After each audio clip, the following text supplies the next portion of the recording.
confidence in the things that I know. I have enough wisdom to see the logic will be shown. I got one chance to show you what I got. I got one chance to show I'm confident or not. Self-evident reason, deductions and conclusions, and the fools are running away.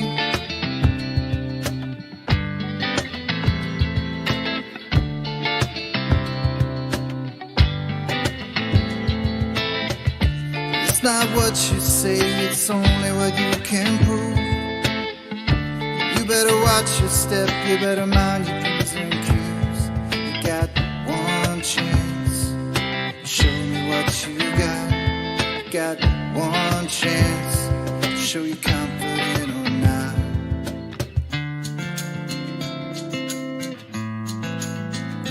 Don't get caught in the matrix of all of these fakers. Society's spinning, and I'm just here living on the ground.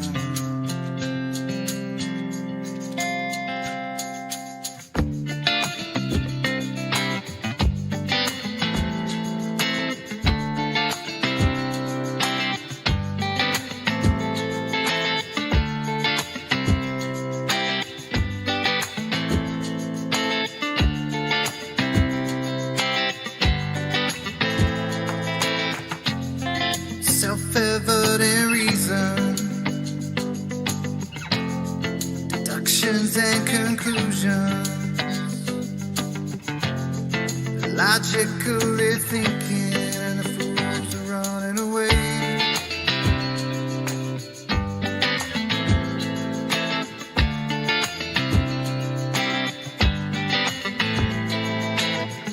You're flipping over backwards to show me where you think you are. Your model dictates that you never see too far. Shrinking in the distance, you can do fuck all with an angle, and the fools are running away.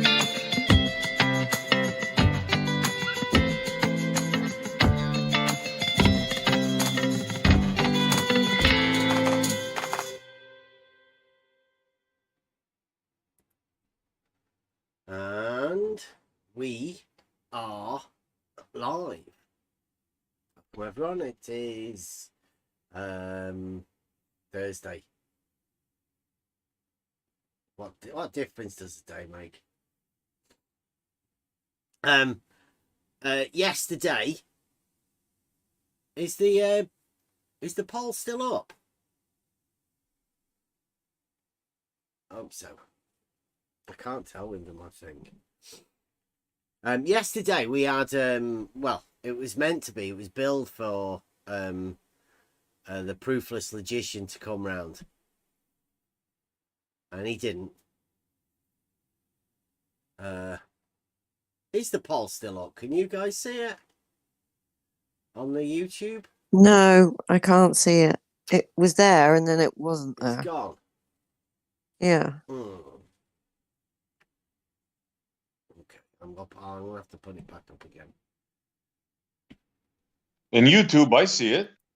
There's a poll there, is there? Yeah. Oh, good.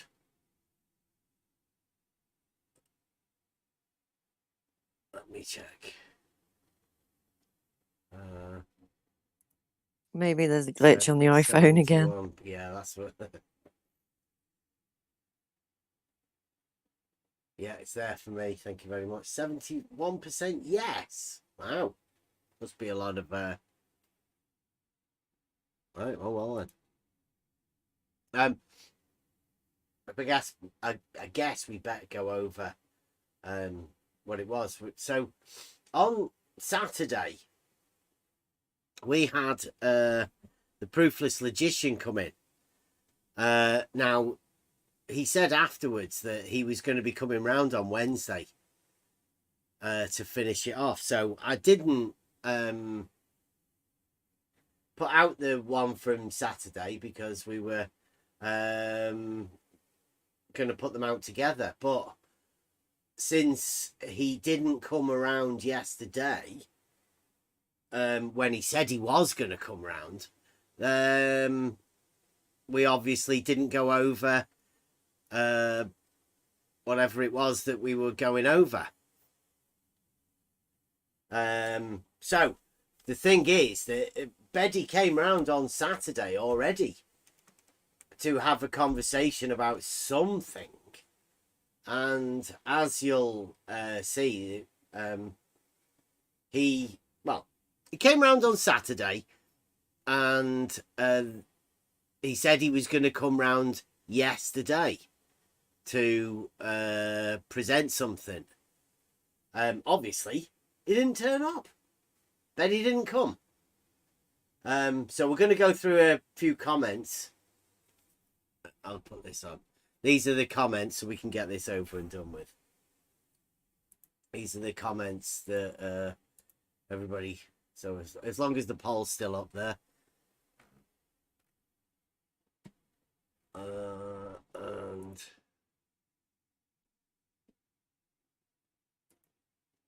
there we go. So this is obviously yesterday's show. So this is the video. It's arguments through the ages from yesterday. Mike Jones says, I can understand why Betty bailed. And I say also, 32 replies. It says, listening to his question argument, I too can understand. So hopefully we might be able to go over the question argument just to let you guys know why Betty wanted to come back. Obviously. So Betty says, all right. So you don't want me to come over next Wednesday? Fine. So this is literally from yesterday's show where Betty said he was going to come. Now his reply is, all right, so you don't want me to come over next Wednesday? Fine. And I say, you're not reliable. You saying you'll be coming around would mean nothing at this point, because he said he was coming round yesterday. He didn't. And now he's just said, you don't want me to come over next Wednesday? Fine. Betty says, you did not confirm. On previous occasions you have confirmed. But never mind. I will aim to present at Blues. I say, don't worry. We got the question argument. Good luck with your presentation. I'm sure it will be more fitting at Blue Marble Science HQ. Betty says, thanks. Mike Jones says, to be sure to let Blue know you fancy yourself an amateur cosmologist. Betty says, why would I do that? Again, conversation, I don't know. All right, I forgot. You believe that Aristotle's alleged earth-falling argument has nothing to do with physics. But be sure to let Blue know this is your belief. Betty says, I don't believe that Aristotle's actual earth-falling argument has nothing to do with physics. I never said anything to that effect. Glad we sorted that out. And tune in to Blues Tuesday, 10th of July at 8 p.m. BST, in case you are still confused.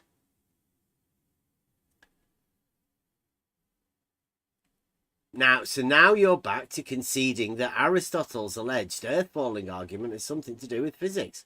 Glad we sorted that out. Be sure to let Blue know you're an amateur cosmologist, my confused little buddy.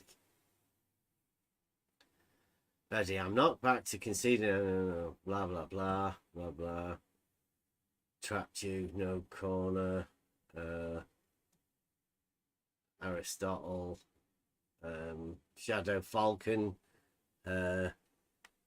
Talking to Mike. Shadow Falcon again. Betty, a liar, must have a good memory, talking to Shadow Falcon about liars.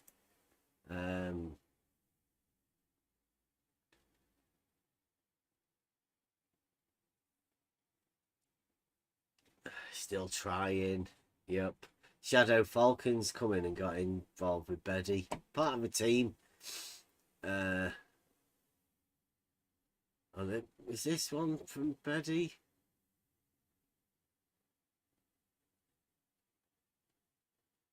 No. There's a...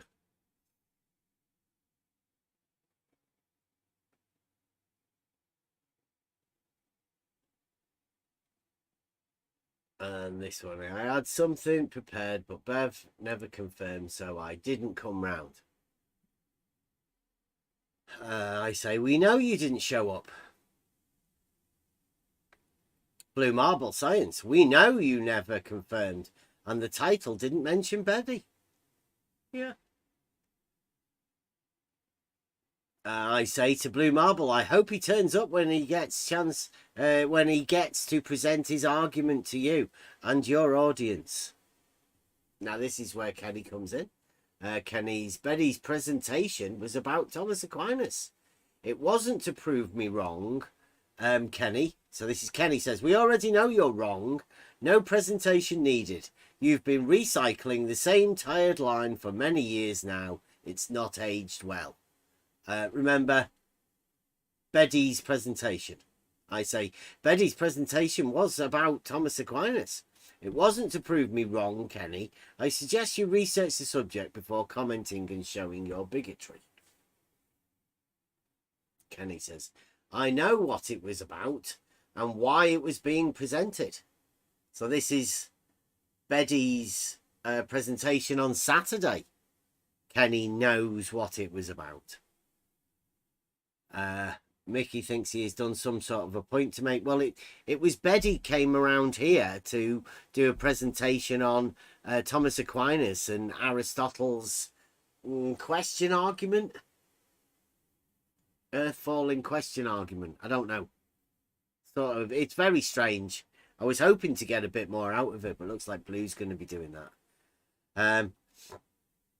So I say to Kenny, you know about the question argument. You advised on the initial presentation or the new one to be presented at Blue Marble Science. He says, I know what it was about and why it was being presented. And he already knows about the question argument, apparently. Kenny says, you really don't understand what he planned to present. This is Kenny helping Betty out. Kenny's an Australian. So Betty's got some good friends helping him out. Mike Jones says, Betty said he wanted to present an argument about Earth falling, but now we will no longer say whether he believes the argument involves physics after previously stating that he did not believe that it did not involve physics. A weasel-like use of double negative. Seems like a complete waste of everyone's time. Kenny says, you'll know if you watch the stream. So this is Betty's presentation over at Blue Marble Sciences. Dennis says, why would Bev call him Betty? Is it because it's not Betty? Does he really not know his name, or is it some highbrow satire or something?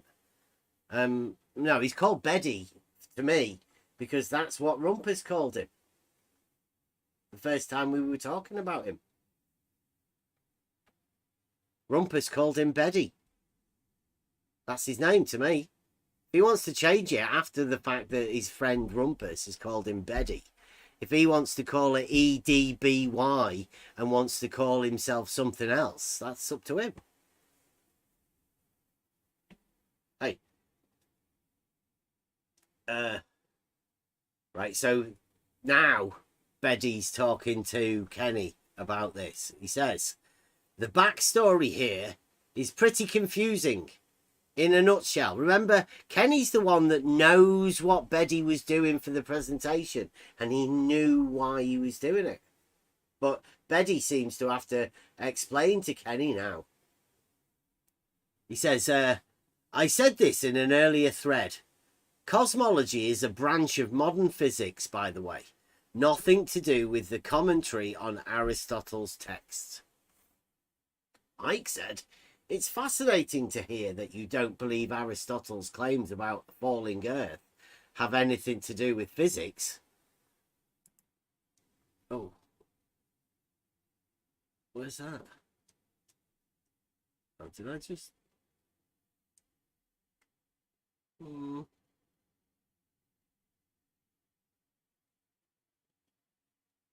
Where did that go?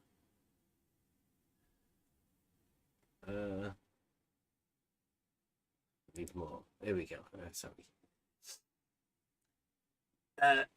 Mike said, it's fascinating to hear that you don't believe Aristotle's claims about falling Earth have anything to do with physics. Betty, this is Betty, says, that was the original lie. But lies have piled up since then.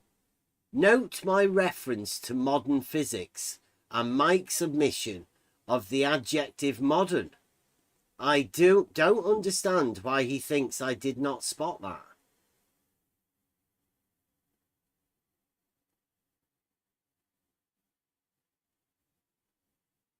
I don't... This is the backstory. It doesn't sound familiar to me at all, and we had him come over here on Saturday. Is anybody here that's heard this? Hear anything about this? Cosmology is a branch of modern physics, by the way, nothing to do with the commentary on Aristotle's texts. Anyone remember any of that? I mean, we have been over it quite a few times. It seems like Betty's changing the thing. I point out Rumpus called him. I had seen how Mickey would screenshot what you said and misrepresent it in On the Level. He likes to manipulate things so it appears he has a valid point or argument. Again, don't know what you're talking about, Kenny. Ridiculous. I say, he obviously didn't plan on presenting anything.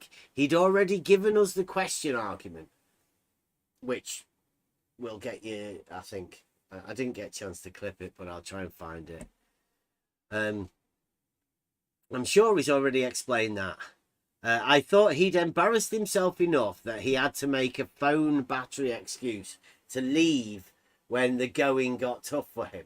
I expect he was just saying that he was coming back on Wednesday to save face. He's obviously not a logician. He said as much on Saturday. Seems like the dogmaticians are being exposed one by one. And then say, wait till you hear about the question argument. It's going to open up new avenues of sophistication you've never experienced before. The rise of Globgic will be revolutionary. I am going to have to add that into Globgic as well. Kenny Eaton says, your sad server of assumptions couldn't embarrass anyone. Again, not my server. This is just On the Level Discord. It's not mine. And there's not many assumptions in here. Things get proved in this Discord server. He says, you based your logic on geometry of Earth on the definition... You based your logic on geometry of Earth on the definition of level you got out of a dictionary. Let me read that again. Kenny, try a bit harder next time. You based your logic on geometry of Earth on the definition of level you got out of a dictionary. There's quite a few non sequiturs there. Ends up with a... That doesn't really mean anything. That's a nonsense statement. It must be very embarrassing for you when you have people posting surveying textbooks in chat that completely contradict your logic. No. Level being horizontal is a logical conclusion. At the end of many a statement. It is a true statement. Level is horizontal. It cannot be falsified. These guys are struggling. It doesn't make the earth flat, right? The earth is not flat, but level is horizontal. Can't get away from that. Both of those true statements. I say, Kenny says, why do you project your shortcomings onto others so frequently? I don't project anything. I don't have any need to. You keep forgetting that I have proof that the earth is not flat and that level is horizontal, which is more proof than you have. Now this is where I say to Betty, it sounds different than the chat you had on Saturday. Is this a new presentation that the question argument presentation than the question argument presentation you gave us on Saturday? Mike Jones says the backstory is pretty straightforward. You begged us to allow you to comment on a specific text that you allege is Aristotle's earth-falling argument. And as you said, that text had nothing to do with physics. When I said that it was fascinating that you didn't believe it had anything to do with physics, you backtracked that and said that you did not believe that Aristotle's alleged earth-falling argument had nothing to do with physics, thus making a positive claim via Weasley double negative that it has something to do with physics. There was a triple negative in there. Then you lied again and tried to claim that you never made that claim, but the damage from your claim and subsequent lie was already done. Enjoy your day. Kenny says, you think nobody will leave all the bits you left out? I don't know what bits left out. Again. Stefan Mudd says, and your proof that the earth is not flat is based on what? Logic. Logic, Stefan. Mike Jones, what do you make? We left out.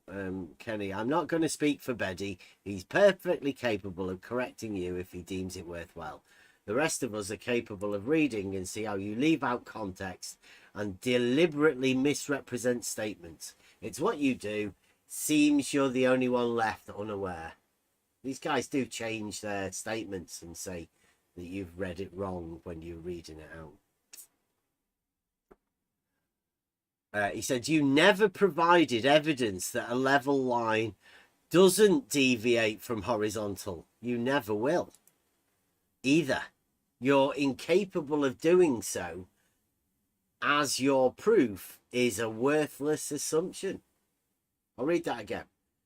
You have never provided evidence that a level line doesn't deviate from horizontal. You never will. Either. You're incapable of doing so, as your proof is a worthless assumption. Now, proofs of level being horizontal are just worthless assumptions to this guy. He says you can't provide evidence that level line doesn't deviate from horizontal. That's Kenny. It's a severe comprehension difficulty. He said, you begged us to allow to comment on specific text, and you said there's nothing to do with physics. I said that commentary on that text, which is the job of scholars, not modern physicists, is nothing to do with cosmology, which is a branch of modern physics. I've already pointed out his omission of the word modern, but he is oblivious. Can't help him anymore. And then Betty says, see you Tuesday the 11th of July when I present Aristotle's argument. It's pretty simple, so you should have no problem. And Betty says, I will continue where I left off on Saturday. Laptop battery was the problem. So that's the reason for the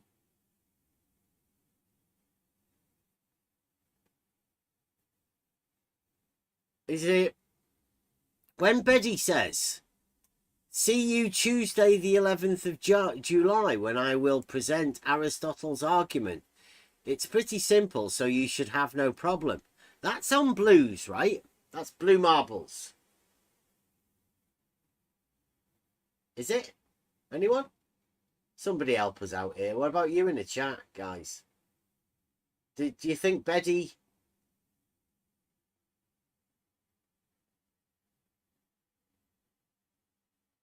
Do you think Betty's going to see us at Blues? Or do you think he's completely forgotten that he's doing it at Blues and he wants to come over here and do it?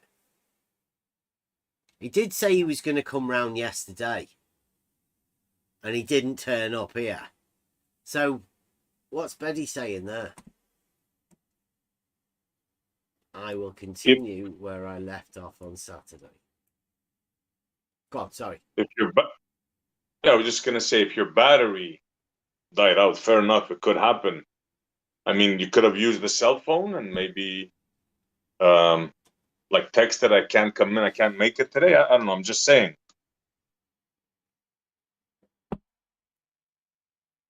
I'll go back to the beginning here, right? Because you might have forgotten about it. You seem to do that. He says, all right, so you don't want me to come over next Wednesday. Fine. It's at Blues. So you won't see me. Betty, proofless logician, when he says, see you Tuesday the 11th of July.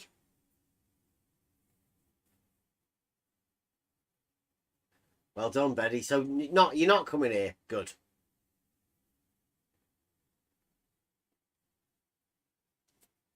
So there you go. Thank you very much. And I hope Blue gets the full benefit of the question argument, or the development of the question argument. I was wondering where it was going to go. But I quite like the idea of the question argument.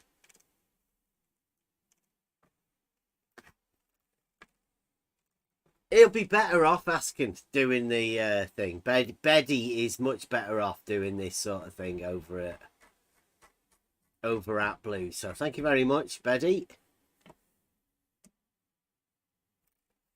Much better off displaying logic over there to the Blue Marble scientists.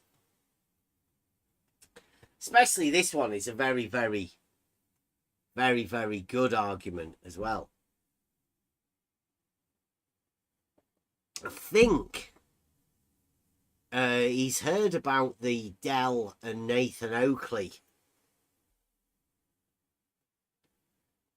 You've heard about it. Obviously, everyone who's in this arena has heard about that. And I think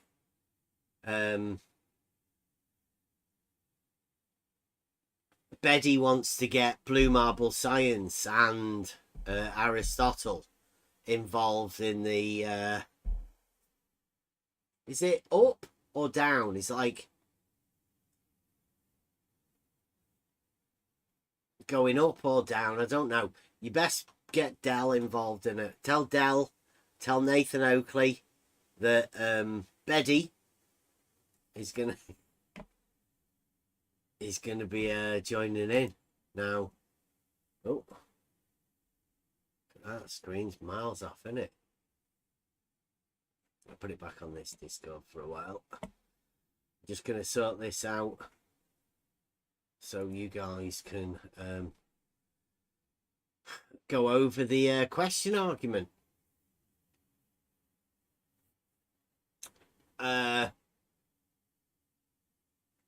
So well, that's good. We sorted that out.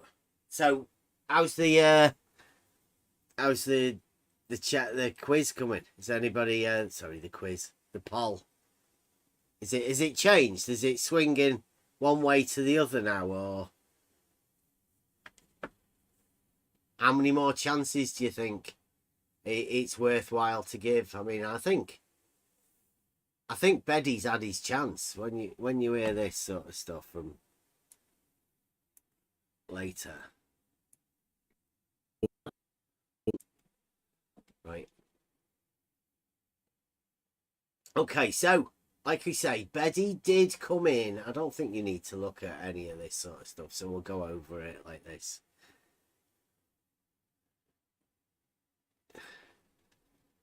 People don't want to hear him now. Nice. Well done. Because this is all you really need to know is this sort of argument that he was coming in with. I will be putting this out as a video because we've been looking for this for quite a while, this form of argument. As we know it, most of the logical statements that we deal with within the if P then Q type arrangement, they're very simple logical statements. But what we've noticed is within a certain group of people, we'll call them model afflicted, they don't really understand how to form a logical argument. And that logical argument turns into an if why.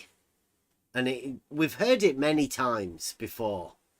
Never managed to place a name to it. Well, Beddy gave us that this weekend. Now,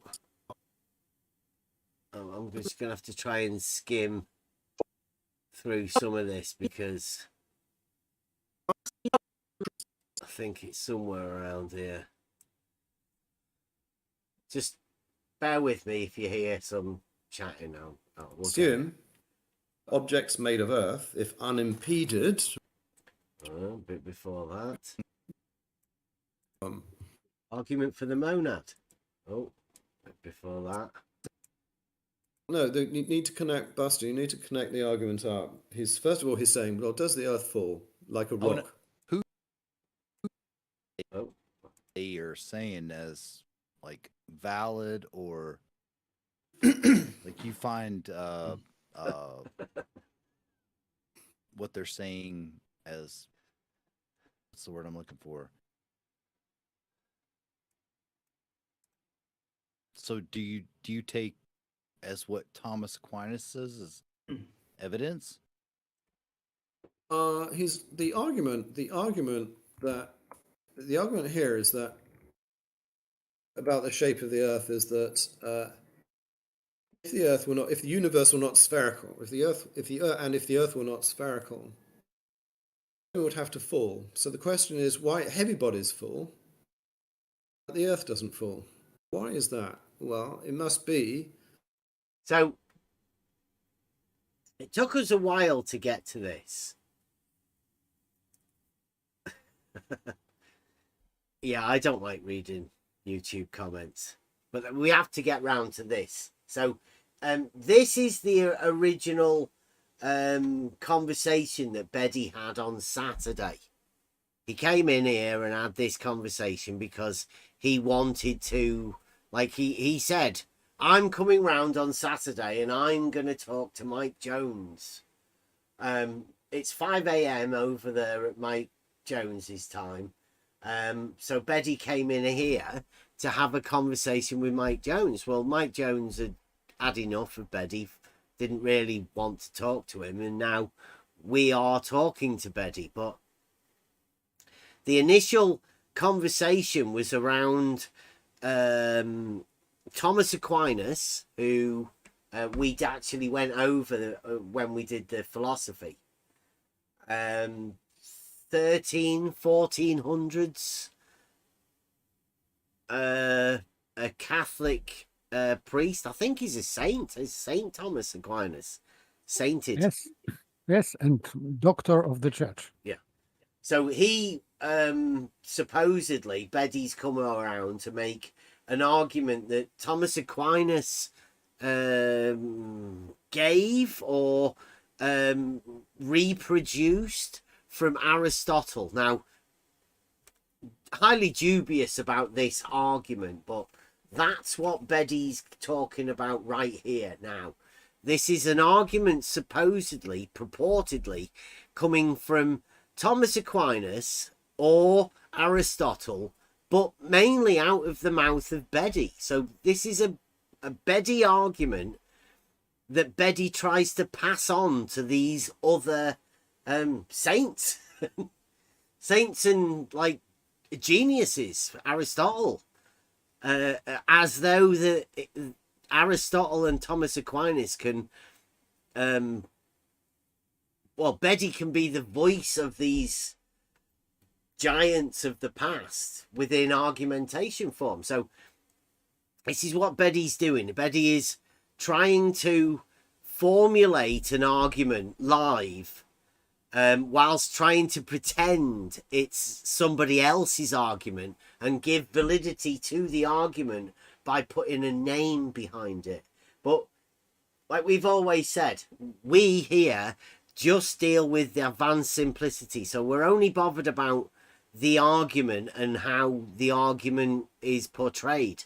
Beddy's the one presenting the argument. So I just play it out and we'll stop it. And if anybody else wants to join in, let us know. Pause it and we'll talk about this.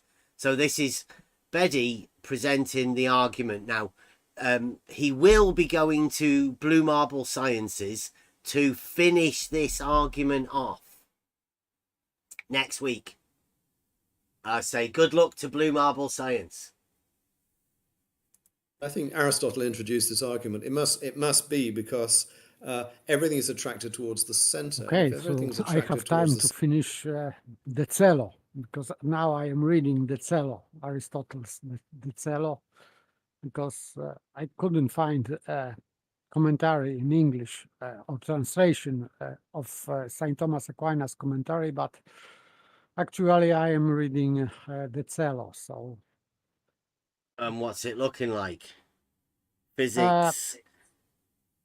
Yes, he is talking about, let's say, model of Anaxagoras. And yes, it is true. He, in this, let's say, speculative model, it is still a speculation. So don't take this too seriously. They hadn't got any proof for anything they say about universe, because in fact he was talking about universe. So he is assuming that listen carefully, that down is to the center and outwards the center in this model, this model doesn't make any sense so far for me, because the stars are moving not around this ball or whatever it is, because he's talking about circular motion. It doesn't fit well, but still, yes, he is talking about the center, and moving upwards and downwards would be to the center. And he's talking about circular motion of celestial bodies, and he's proving that there are natural motions in that regard and unnatural motions. He's talking about which motions are natural for which bodies, for example, for Earth, so solid bodies. the natural motion would be in straight down, and for light objects like fire would be up in straight line, and for celestial bodies, natural motion would be circular. So that's there are many more. He's proving many things in that speculation, but still it is pure speculation and based on, let's say, idea of Anaxagoras. So, and this idea of Anaxagoras is thus just pure speculation from the top of the hat, as usual in Greeks. So-called natural philosophers, they were just inventing that kind of things from their head. So No, zero backup in reality. what he's saying here is that, let's just rewind it a little bit. Let's see what he says. I think Aristotle introduced this argument. It must be because everything is attracted towards the center, and if everything is attracted towards the center, it must be that the Earth is approximately spherical. Right, it must be that everything's attracted to the center, and therefore it must be spherical. I mean, that doesn't really sound like a Aristotelian argument. I mean, why Yes, why must it be to the center? It is based on this idea. He's just taking this idea of Anaxagoras and he's going with that in that model.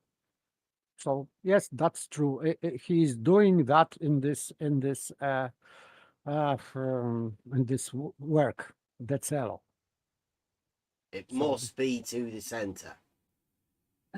Yes, and it is based on assumptions that it has to be yes. So this is just assumption without any, and this assumption that it has to go to the center is from Anaxagoras.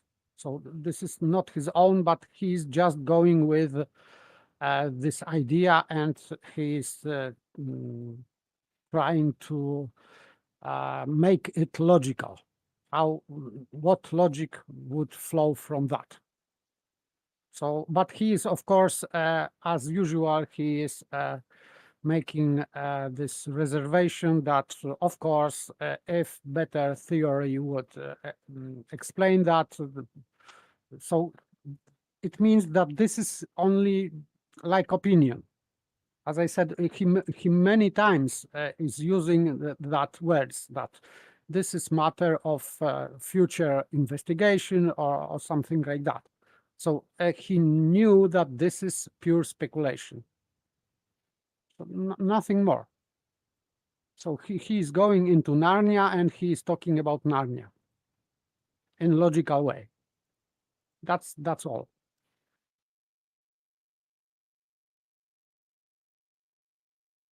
Okay. In the same way, he's dealing with other realms. He's proving that there can be only one universe, and he's making many proofs for that universe can be only one, etc. And the stars have to be in certain distance, and it cannot be infinite, etc. So he's going proof after proof, but this is only speculation in that kind of model. So I can affirm, yes, he is going with that model of, let's say, a ball, but it doesn't. This is not ball in heliocentric model, by the way. He's just assuming that it has to go to the center. So the Earth itself, not heaven, is a ball. So that's it. Okay. Any question, arguments? Or can we get to that? I don't know whether everybody noticed there's a thing there. So in the chat, Askin said he's a bit bored with Blue and didn't even watch the last stream. That was the one on Friday. We were playing games. Bit of a weekend gaming. Rust. So I didn't watch it either. But apparently they went on for like 3 or 4 hours. I jokingly said that the Bev count was only 46. I was disappointed and also didn't watch it. And Blue Marbles come back and said that there was actually 82. He's been and checked how many times they said Bev. He's counting them in his thing, and they've got 82 times.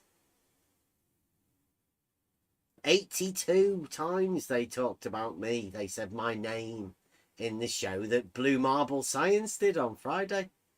And he says he's got 1100 views. And then Rumpus says, Betty then says there's 1200 views, nearly 13. And Rumpus says, so Bev missed all of the concentrated abuse he got. So it's pretty obvious that Blue Marble Science has invited Rumpus over to say my name a lot and do a show that he's got near 1300 views. Sounds like Rumpus's concentrated abuse on the Blue Marble Science show. So if you wanted to know what Blue Marble Science is all about, it's all about concentrated abuse of people that they just keep talking about. They can't stop talking about us. They're here in the chat talking about us in our chat. No doubt they were talking about us when they do live shows. I can only assume that they just talk about us all the time. Fascinating. But this is a group of adults. I mean, I know it's not June anymore, but with an obsession. An obsession about us here on this show. That's the Blue Marble scientific method. Concentrated abuse from Rumpus.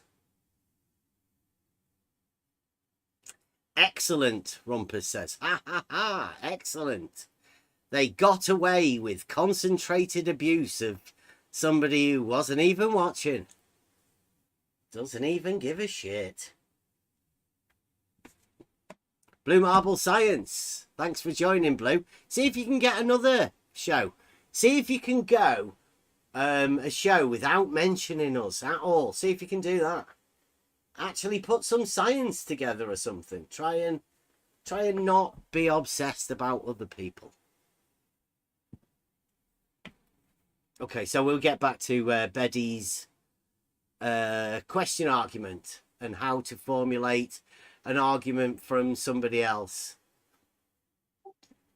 So still, Mike Jones is quoting Betty, if the Earth were not spherical, it would have to fall. Yes, so this model of Anaxagoras is begging the question, because Mike Jones asked Betty, to what? Fall to what? And there is no answer. No, that was Buster, So, I think. it was Buster? Yeah. Buster. Okay, so Buster. Yeah. So that was question from Buster, but Mike Jones is quoting. Okay, so the problem is still present here, because fall to what? And that's begging the question. So this assumption is just silly, I would say, but Aristotle is going with that model. Okay. I'd just like to point out that Rumpus seems to think that mentioning Bev is science over there at Blue Marble Science. Just mention Bev a lot and you can get away with saying it's scientific content. I would say that mentioning you with contain that would be only one content for science. But okay, so maybe he wanted to compliment you. I don't know. Right, so But that's good reasoning. Why is the Earth not? So this is good reasoning to Betty. The Earth doesn't fall. Why is that? Well, it must be. I think Aristotle introduced this argument. It must be because everything is attracted towards the center, and if everything is attracted towards the center, it must be. Sorry, Blue Marble says I've got Blue Marble Science in your channel description. Where's that? Is that? Do you think you're Blue Marble scientists, Blue? Do you think you are a Blue Marble scientist? Or are you the Blue Marble scientist? Not got a clue, Blue. Just because you've got a name, Blue Marble Science, doesn't mean that any time anyone mentions Blue Marble Science, they're talking about you. There is a scientific community that is entirely based around a dogmatic model. That dogmatic model is called the Blue Marble. So any science, frantic bunny ears around the science, involved with the dogmatic model, the Blue Marble, is called Blue Marble Science, Blue. Just change it. It's definitely not science. Little s. No, this is capital S, Blue Marble Science. That's what Betty said. There is two different sides. There is the on the level honesty side, and then there is the Blue Marble Science side. That's the side of the ones that are not honest about their arguments or anything. They just try and make shit up. That's what we call Blue Marble Science. And you're about to hear some of it coming right here. The Earth is approximately spherical. So that's good reasoning. That's good reasoning. Let's hear it again. Let's just to make sure that we know what good reasoning sounds like. The Earth doesn't fall. If the universe were not spherical, if the Earth were not spherical, it would have to fall. So the question is, why heavy bodies fall? If the Earth were not spherical, it would have to fall. Okay? But the Earth doesn't fall. But the Earth doesn't fall. That? Well, Why is that? It must be.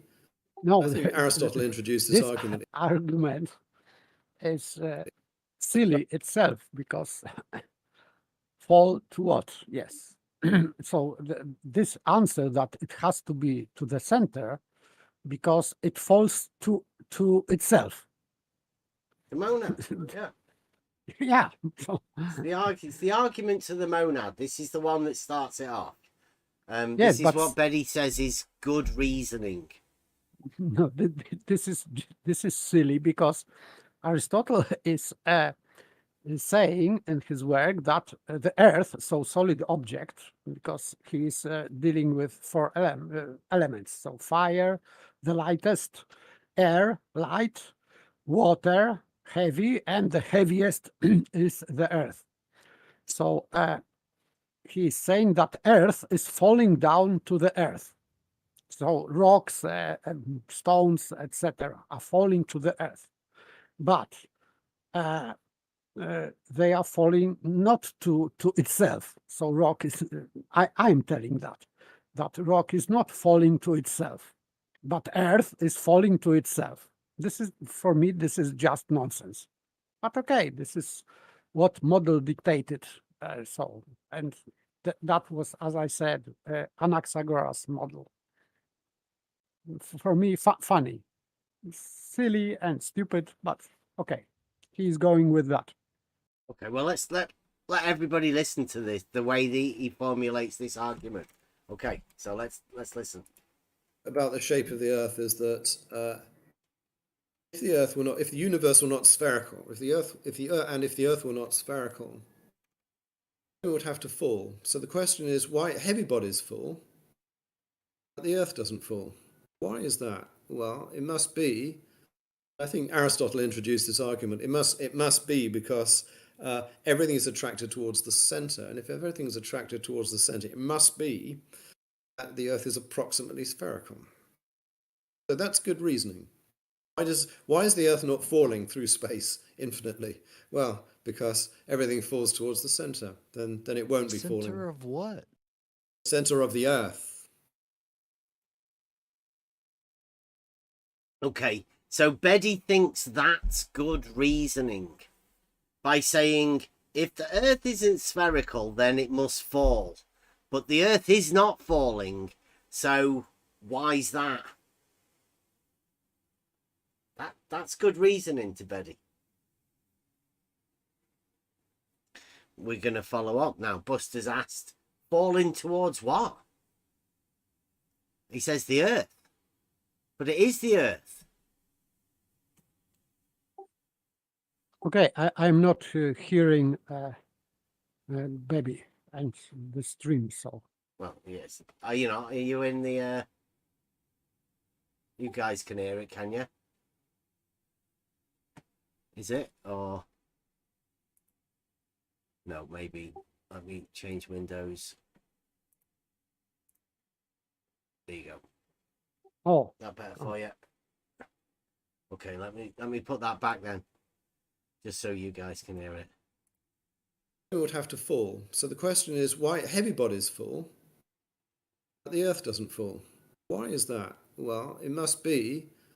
I think Aristotle introduced this argument. It must be because everything is attracted towards the centre, and if everything is attracted towards the centre, it must be that the Earth is approximately spherical. So that's good reasoning. Why is the Earth not falling through space infinitely? Well, because everything falls towards the centre. Then it won't be falling. Center of what? Centre of the Earth. Right, remember, this is Betty that's making this argument. Betty's the guy that's come round here to make this argument. I mean, he can say somebody else said it, but I mean, it's Betty that's brought this round. And this is if the Earth isn't a sphere, then it must be falling. But the Earth isn't falling, so therefore it must be falling to the centre. Which means it must be spherical. Sort of a circular argument that sounds Yes, a little bit circular, but Betty's brought this argument round here.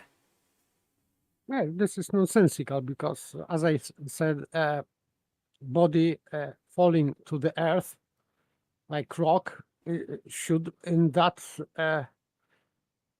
argument, this rock would fall not to the earth but to itself. But somehow earth is falling to itself, but rock is not falling to itself. Yeah. So this is, I would say that this is special pleading fallacy here. Because it's a terrible argument from Betty, isn't it? Yeah. Terrible. Yeah. So the Earth is the center of, like, everything? Yeah, that's the Greek view. The Earth is the centre of the universe. The Earth is the centre of the universe. Betty's coming with a strong argument for the centre of the universe being at the centre of the Earth. It's a bit, I'd say that is a little bit monadic belief, but I mean, hey, Betty's bringing it. This is what he's going to be doing around at yours, Blue. Tuesday. Next Tuesday, 8 o'clock, continuation of this. It's going to be great. Blue Marble Science. You kind of seem to state your opinions on something for a minute, but then you reverted to the Greeks. It's a good argument. It's a very powerful. Did I just boot Rumpus? Did I just? But I didn't boot Rumpus. But like Blue, I don't want you to come round here. You're a waste of space.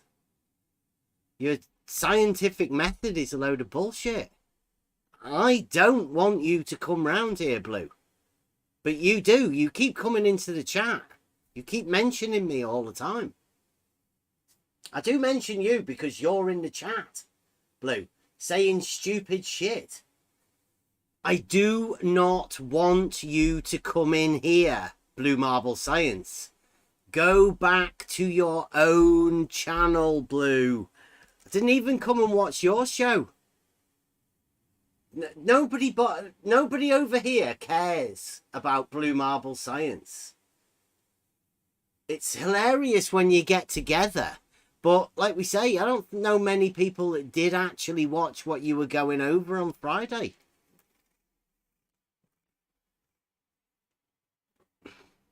If you stopped coming round here, Blue, I wouldn't talk about you at all. Because you're irrelevant. You've got nothing. No argument, no nothing, Blue.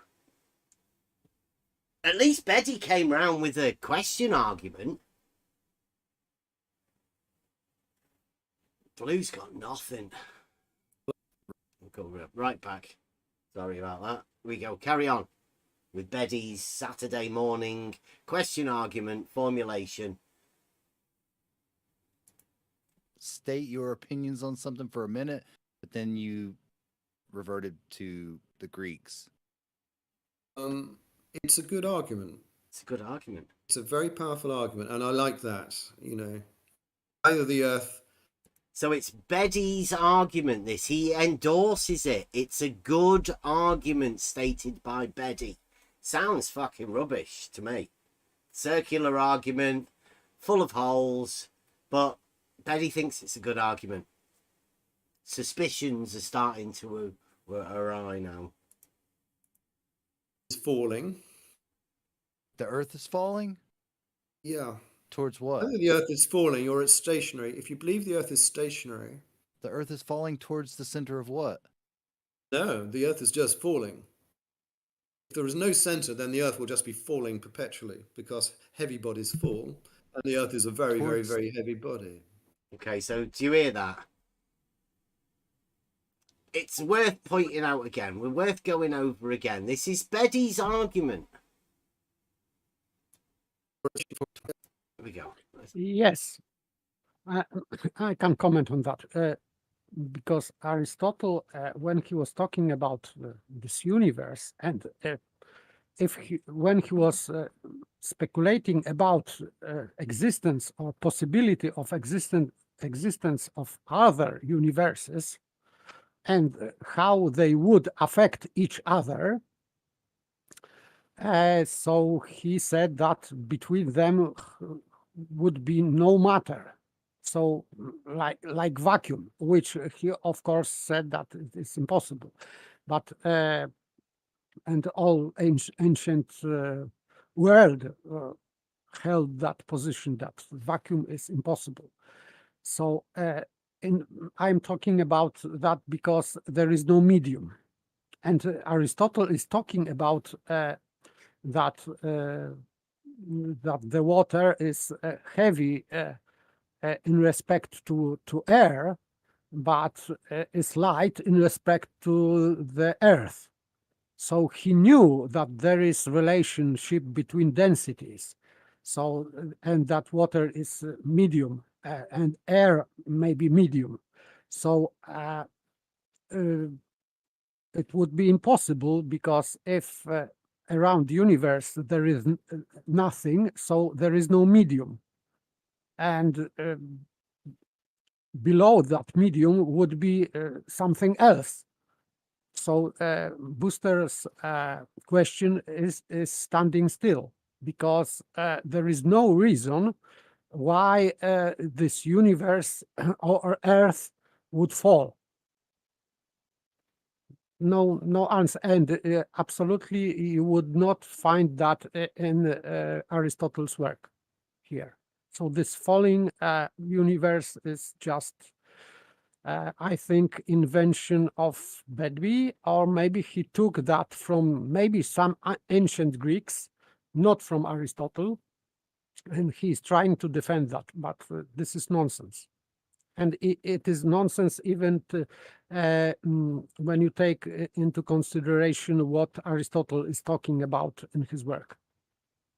So this is his invention, Bede's invention, I think, and or maybe not, but not Aristotle's. And he is making very bad No, argument. it is Bede's. Bede's the one saying it. Right? Yeah, Bede's yes. the one that's brought it round to us. He's the one. It would never have been spoken of in here if Bede hadn't have come over to bring this argument, this question argument. Because that's all it is. That's all it ends up being. Starts off like trying to formulate an argument. You can hear him trying to do it. You can't listen to it again. Yeah. Towards what? Whether the Earth is falling or it's stationary, if you believe the Earth is stationary, The Earth is falling towards the center of what? no, the Earth is just falling. If there is no center, then the Earth will just be falling perpetually because heavy bodies fall, and the Earth is a very, Towards- very, very heavy body. So if there's no center, the Earth would fall. Yes, that's this Ridiculous statement. This I don't consequent, but because it is like consequent. So this consequent is completely nonsensical. I would say that pure non sequitur, because why? Why would fall, and to what? Towards what? And it doesn't even, like, let's say a ball. A ball has a center, doesn't it? yes, And it falls, doesn't it? it falls towards something, not towards No, but itself. his argument, Bede's just said, if it doesn't have a center, it will fall. But things with centers also fall. Yes, and So not that's a really only bad balls. argument. Yeah, everything has a Q- center. Yeah. Yes, that's why this argument is completely bunk. Yeah. Because you can have cube or pyramid or prism, whatever shape you want, and it has center, and And it still also falls. Yes, but not to itself. Yeah. Listen to it again. If there is no center, then the Earth will just be falling perpetually because heavy bodies fall, and the Earth is a very, very, very heavy body. So if there's no center, it will fall. But everything does have centers, so therefore, Yes, nothing will fall. Yes, so it means that regardless the shape of the shape, it will fall anyway. So this mentioning the center is just redundant here.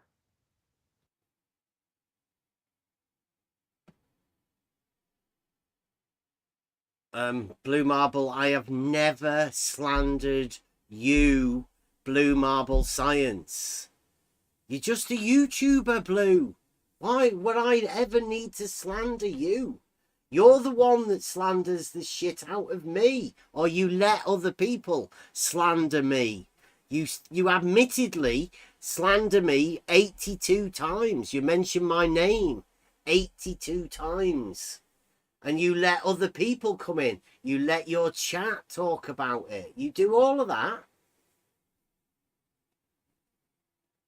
I've never slandered you, Blue. Never. No reason to. They fall towards what? Just fall. It falls. To nothing. It falls in the same direction. So you drop a rock, it falls down, right? Down to what? It falls down. That is down, meaning the direction in which heavy objects fall, right? Well, okay, just down. Yeah, just down. So why does the Earth not? Aristotle is asking, why does the Earth not fall downwards, perpetually downwards? He thinks that makes no sense.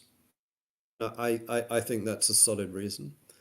Then says, well, it must be because the Earth has a center, and that bodies fall towards that center. So now in order to stop the Earth falling, you need a center. So things with centers don't fall, except everything has a center and it does Yeah. fall. Yeah. So that's pure nonsense. yeah, Yes, this is pure nonsense. Betty's argument is he's trying to hand it off as though some people who sort of started with the logical idea would have had a nonsensical statement. Betty's trying to hand this off to them when really this is Betty's nonsense. It's a non-argument, but Betty's formulating it. We call it the question argument. He's still formulating it, so we'll give him a bit more chance. Let's see what he gets. Where he goes. Well, now you're back this. to the center, so it falls down to the center. Correct. Yeah, it Well, must be because, I mean, that's that must again. Either They did know about epoche, right? Back in those times. what's that? Sorry. The ability of to withhold judgment on any matters Okay, regarding yes, dogma. yes, sorry. But your must sounds very dogmatic. Even though as though you're trying to impart that dogma to us in the words that you use. I'm saying that seems to me a compelling argument. Seems to be a compelling argument by saying things don't fall because they have a center. That's a non-argument. I cannot. I have to read the beginning because because there are two in this edition. I read this content is of two books. So it doesn't matter to me. If Aristotle says it, I would still say that's fucking ridiculous. Okay. Yes, it's not an argument. So absolutely, it's not gonna matter whoever says that, right? If Betty says that somebody else said it, I will say I don't care. It sounds fucking ridiculous, and it is a non-argument.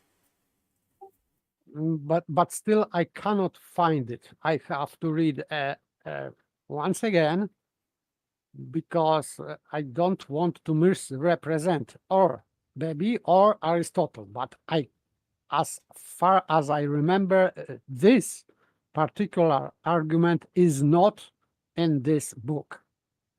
Maybe it is later. I don't know. I don't think so because he's talking about weight and lightness of bodies at the beginning. So I couldn't find that here, and it is not Aristotle's argument so far as I know, because in the YouTube chat, Baby is writing that this is Aristotle's argument. I have to check it again, but as I said, as far as I know, from my reading, it is not. So Betty is, I think, is just inventing this argument, and now he's putting this on Aristotle. No, I it's may not. be mistaken. This is Betty's argument. Yes, but on YouTube chat, Baby is writing that this is Aristotle's argument. But it's not. It's Betty's argument. Betty came in as Betty. He didn't come in as Aristotle. He wasn't pretending to be Aristotle. He didn't introduce himself as Aristotle. He introduced himself as Betty. The proofless logician. Well, the proofless dogmatician, should we say. Because he's not really a logician. Does the earth fall or not? Does it fall downwards or not? It doesn't sound like a compelling argument at all. It's got holes in it. It's dogmatic. Okay, you keep saying must. Does the earth fall down? He doesn't want to answer. Like, it's obvious. Does the earth fall? And he's saying it just falls. but he doesn't. He says center, but he doesn't want to say if the Earth falls to what. Well, no, you need to connect, Buster. You need to connect the argument up. First of all, he's saying, well, does the Earth fall like a Oh, no. rock? Who's saying that? Aristotle. Aristotle. And Aquinas is expounding or teaching that view. Okay.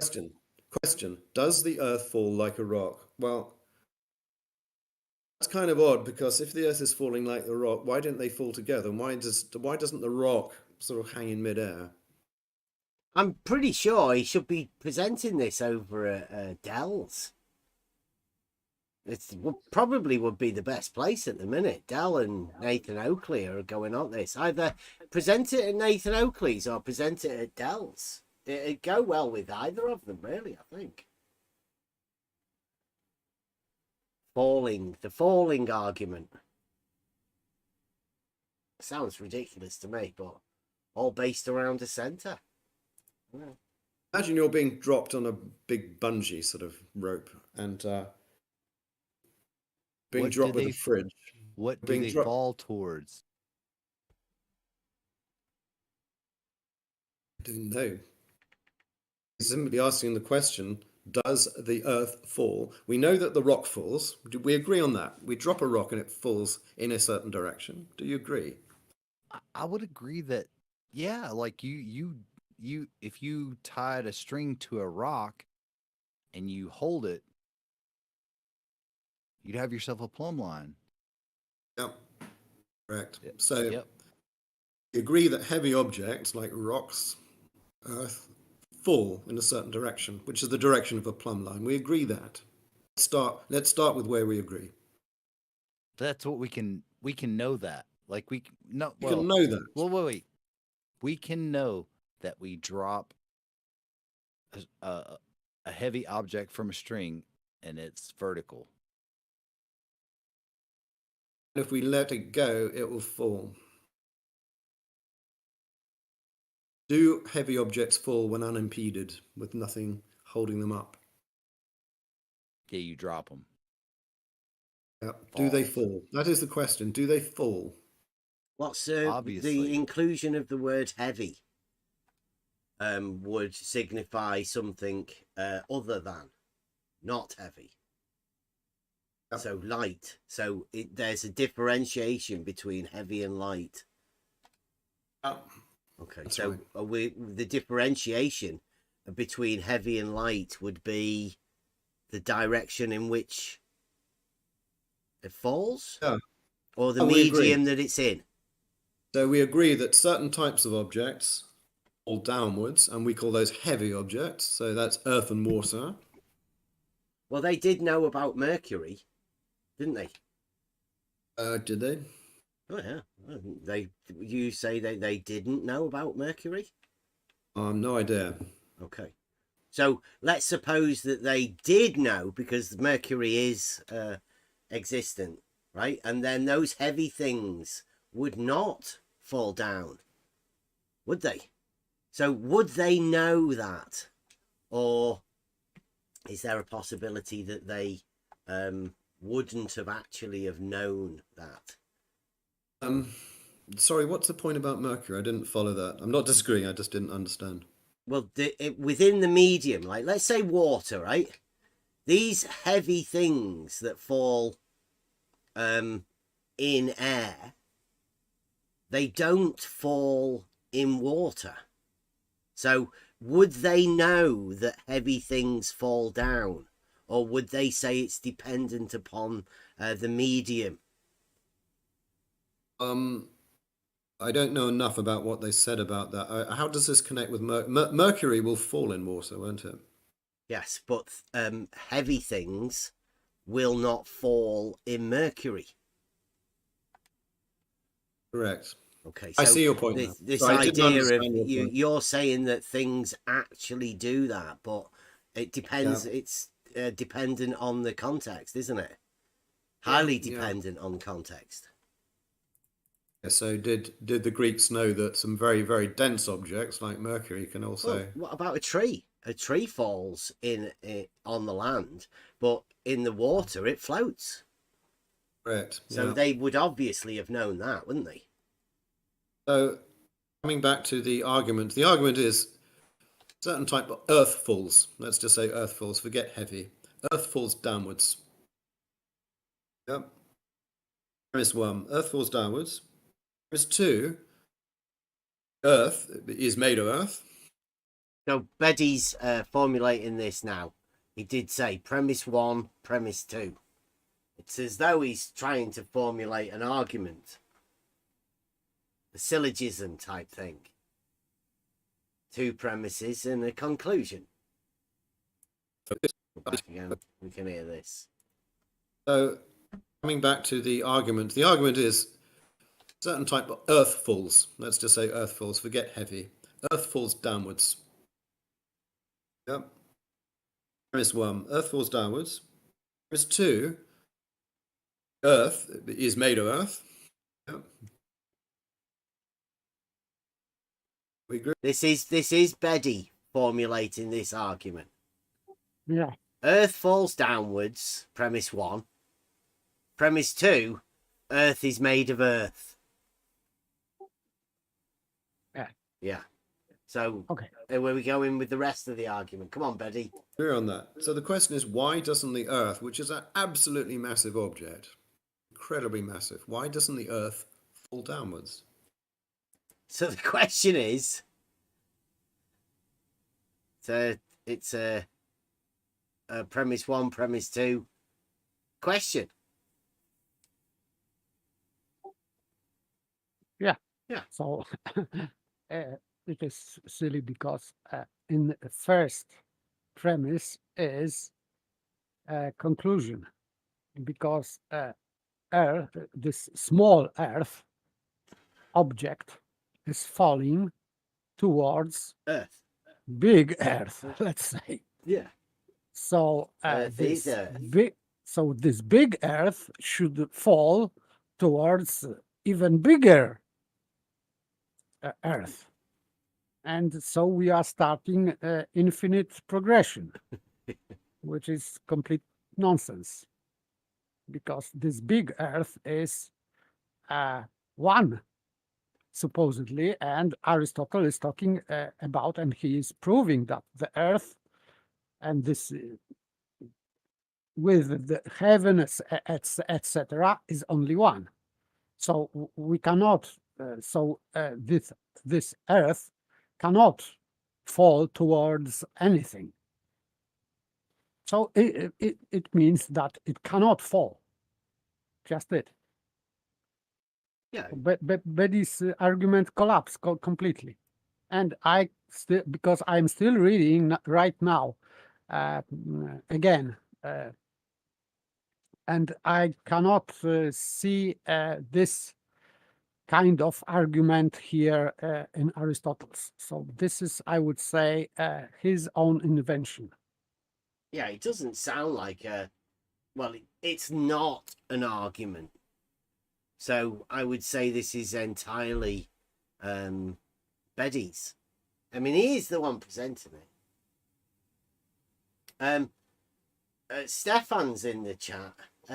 Is there any other Blue Marble scientists that are going to present this argument that Beddy's bringing round here?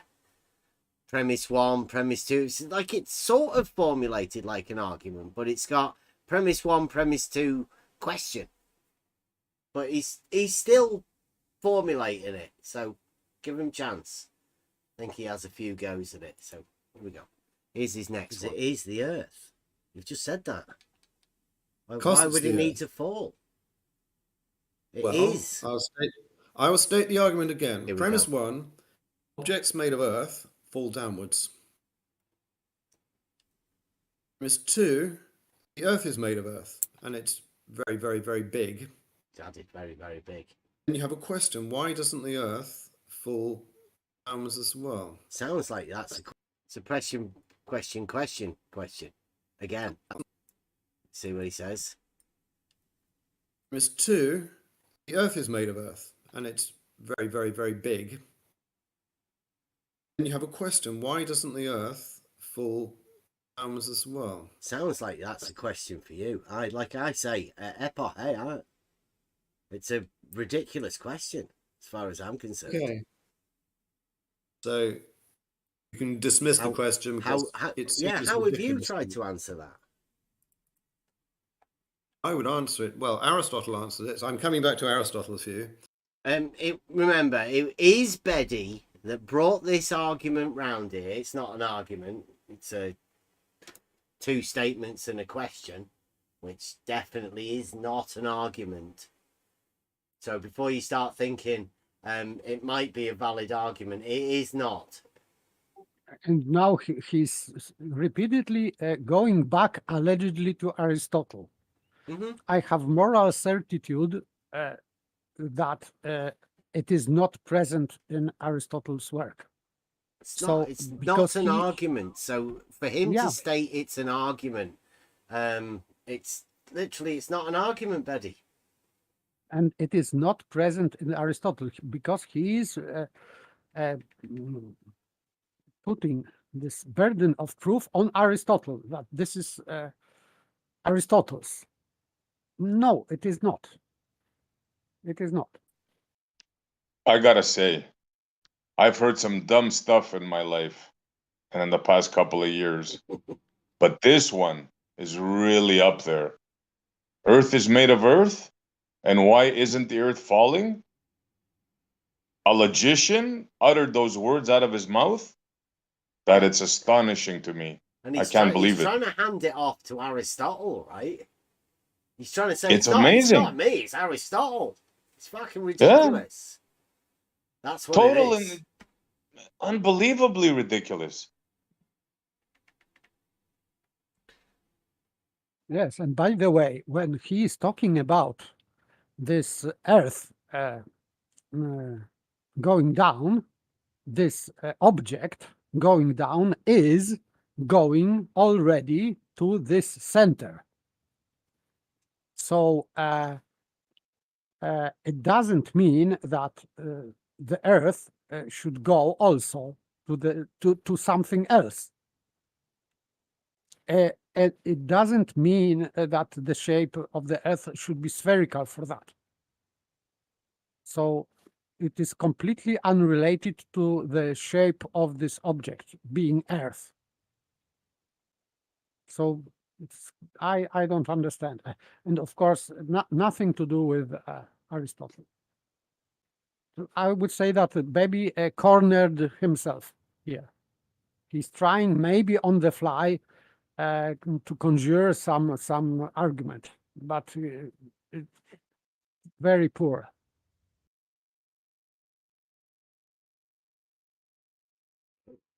Aristotle again now. So Thomas Aquinas and Aristotle, is that what you're basing all of these things on?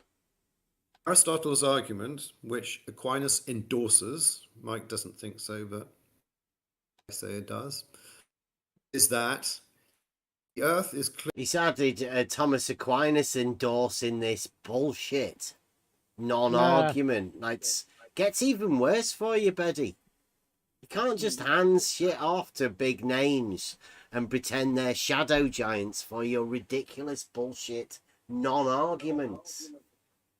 If St. Thomas Aquinas is commenting, it doesn't mean that he is endorsing automatically. He is just dealing with content inside this work. And he is commenting. It doesn't mean automatically that he even agrees with that, because it is normal, let's say, for St. Thomas Aquinas that he is going with argument, and for reader, it would be seemingly that he is endorsing all that he likes. No, he's just making chain of reasoning. He's going with argument to check if it is logical, if it follows, etc. But it doesn't mean that he is endorsing anything. So just this is just dishonesty for St. Thomas Aquinas. He cannot defend. So Clearly not falling. even though it's a very, very, very big, massive earthen object, it's made of clay, basically, according to Aristotle. Why doesn't it fall? What was the question the Greeks asked before Aristotle? Aristotle says, well, the answer is obvious. The direction in which things fall must be to a certain point. They all fall towards that certain point, and that point must therefore be the center of the earth. Well, did he say that then? There we go. What was the question the Greeks asked before Aristotle? Aristotle says, well, the answer is obvious. The direction in which things fall must be to a certain point. They all fall towards that certain point, and that point must therefore be the center of the earth. So all things must fall to a certain point, and therefore that point must be the center. That's two dogmatic statements that just mean nothing. Yeah, but still he's talking about this object. He's not talking about Earth itself. He's talking about object falling to the Earth. So this is just assumption that if object is falling to the ground, it means that it is falling to some geometrical center of a sphere. It doesn't follow. This is complete non sequitur. But this is what this model dictates. And Aristotle is talking of that kind of model, yes. But nothing about falling, Earth falling to nothingness or whatever. This part is Betty's invention. Yeah, he's in the chat right now where he's saying that he does have 2 books published, but we can't know what they are because we know his name. Oh, isn't that a shame? He should have used a pseudonym if he didn't want people to know that he wrote the book. He must be embarrassed by it. Imagine writing a book and then not being able to tell people what the book is because you've put your name on the book. That's terrible. Your name means nothing, Betty. We don't care.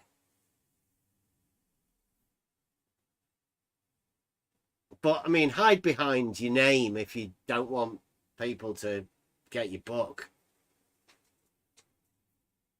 No, this is insulting. If this man is a logician and he comes up with stuff like this, you're insulting our intelligence, sir.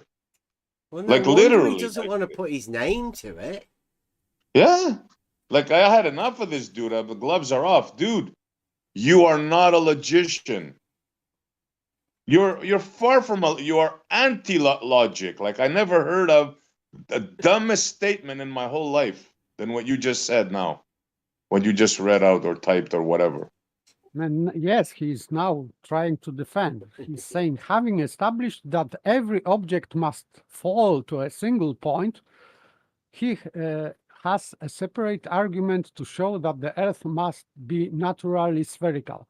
Now, having this point object is falling to point which is not inside of that object. Nonsense. And things don't just fall like you were saying before. So, I'm looking around. Nothing is falling. In order for something to drop, you got to pick it up and let it go. Things don't fall. You got that, Mr. Logician? Things don't fall. Heavy things. I see heavy things, rocks. I see a heavy rock there. It ain't falling. And it does have a center, doesn't it? Yes. Like, well, that might be why it's not falling, because it's got a center. Like, what the heck, man? Is this 2016 or what? It's dogmatician. Go on. I am dealing with his argument as it is. So it means that it doesn't follow because inside this argument, his argument, not Aristotle's argument, is that rock or whatever is falling to the center of another object, which is Earth. Yeah. So When was the last time you went to the center of this object you call Earth? it, Stop spouting nonsense and expect us to believe it, my friend. no, I don't believe that, but this No, is not you. this is Not argument. you. I'm talking about him. Yeah. But from that, he is making his conclusion that Earth should fall, but as rock was falling to something, so this Earth should be also fall to something. But Aristotle is writing that this Earth can be only one. So even in that model, it cannot fall because it would fall to nothingness. So it completely doesn't hold Betty's argument. Yeah, but how can you predicate on something you don't know about? Right? So Yes, all sentences, all things is like irrelevant in this matter. yes, You're predicating on the earth, right? You're a yes, logician, right? And you're predicating on the earth? Really? What the earth should be doing. No, he's predicating that the earth is made of earth. Right? Well, yeah, he's well, predicating earth of the earth. And then saying then, it doesn't fall because there is a center. yeah, like it's nonsense. yes, it is pure nonsense. Yeah. Like, how can you predicate that the earth is earth? I mean, really? That's actually words that came out of your mouth. A logician. Like, man, oh man. This is insane. If the earth is made of earth. Yeah, for example, you can have wooden ball in the water, and it would not sink, of course. But this ball has center, so but it doesn't fall because it has less density, smaller density than water. That's why it is not sinking. But Yeah. But what about in what medium would be the Earth to fall?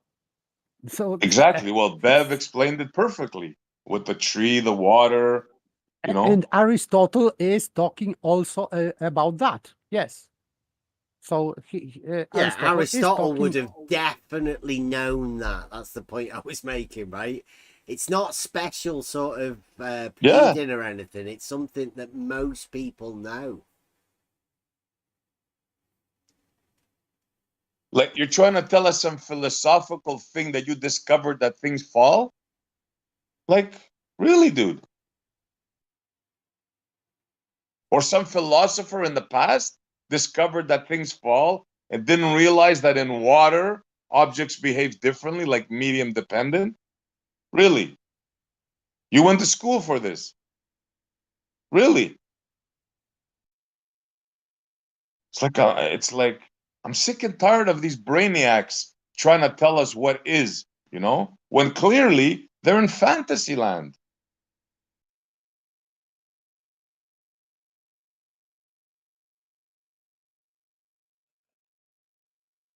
Yes, and Aristotle is describing that kind of model, but there is no argument Baby brought, and he's talking about completely something else. He's talking about motion, and he's proving from infinite motion and infinite size. So he's making arguments about size of universe, if it is infinite or finite, etc. Nothing to do with falling Earth. So he's completely talking about something else, Aristotle. Not this Betty's argument is not present in Aristotle, so because this is stupid. So I would say that Aristotle, even if he was speculating upon some model, he was not so stupid to make that kind of pseudo arguments. because it doesn't hold.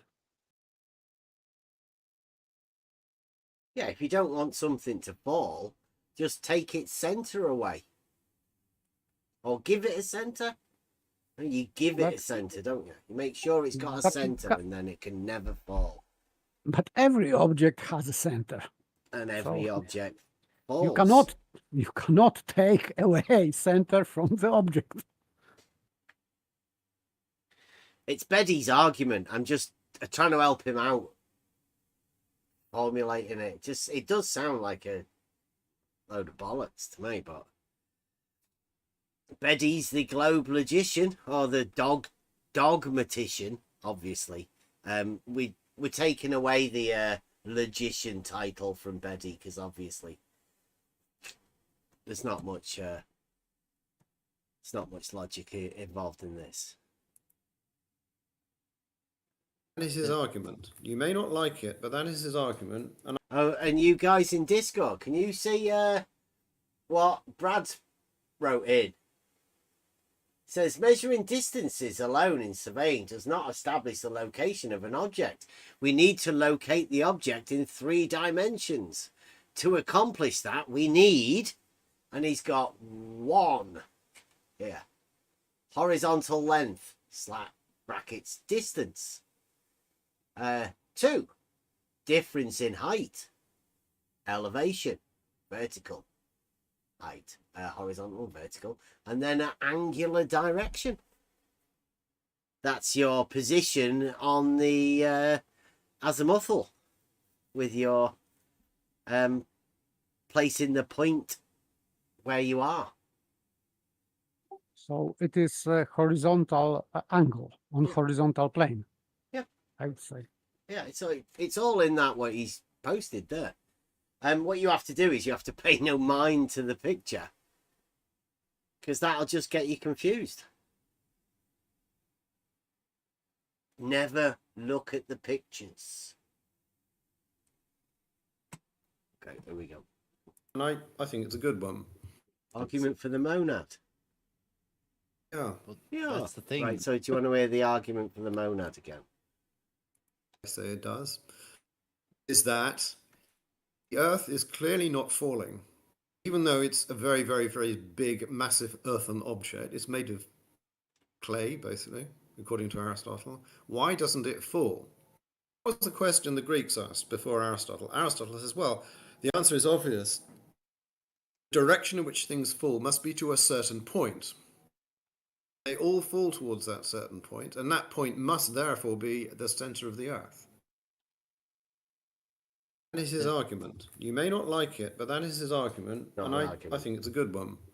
Argument for the monad. Yeah. Well, that's the thing. There you go. Beddy thinks that is a good argument. I call that one the argument for the monad, like he did, and he agreed to it. The center. The point at the center doesn't actually exist. So hold on here. He's saying that the Earth is not falling because things fall towards the center? Yep. Is that his argument? Yep. Unfreaking believable. You're a logician, dude. You're a logician. He's not. You take that away from me. He's a dogmatician. Oh, definitely you're not a logician. But yeah, that's Unbelievable. That's what we call that one, the argument for the monad, right? That to the center, things fall to the center. Therefore, when things don't seem to move, they must be falling to the center. Like I say, he should really have a word with Dal. But still, all objects have a center, so they shouldn't fall. Exactly. Yeah. Anything shouldn't fall. Yeah, it might not be. I mean, you have to have a word with Dal. That's what I mean. They might not be falling. It might just be coming up to meet them, or, I mean, who knows?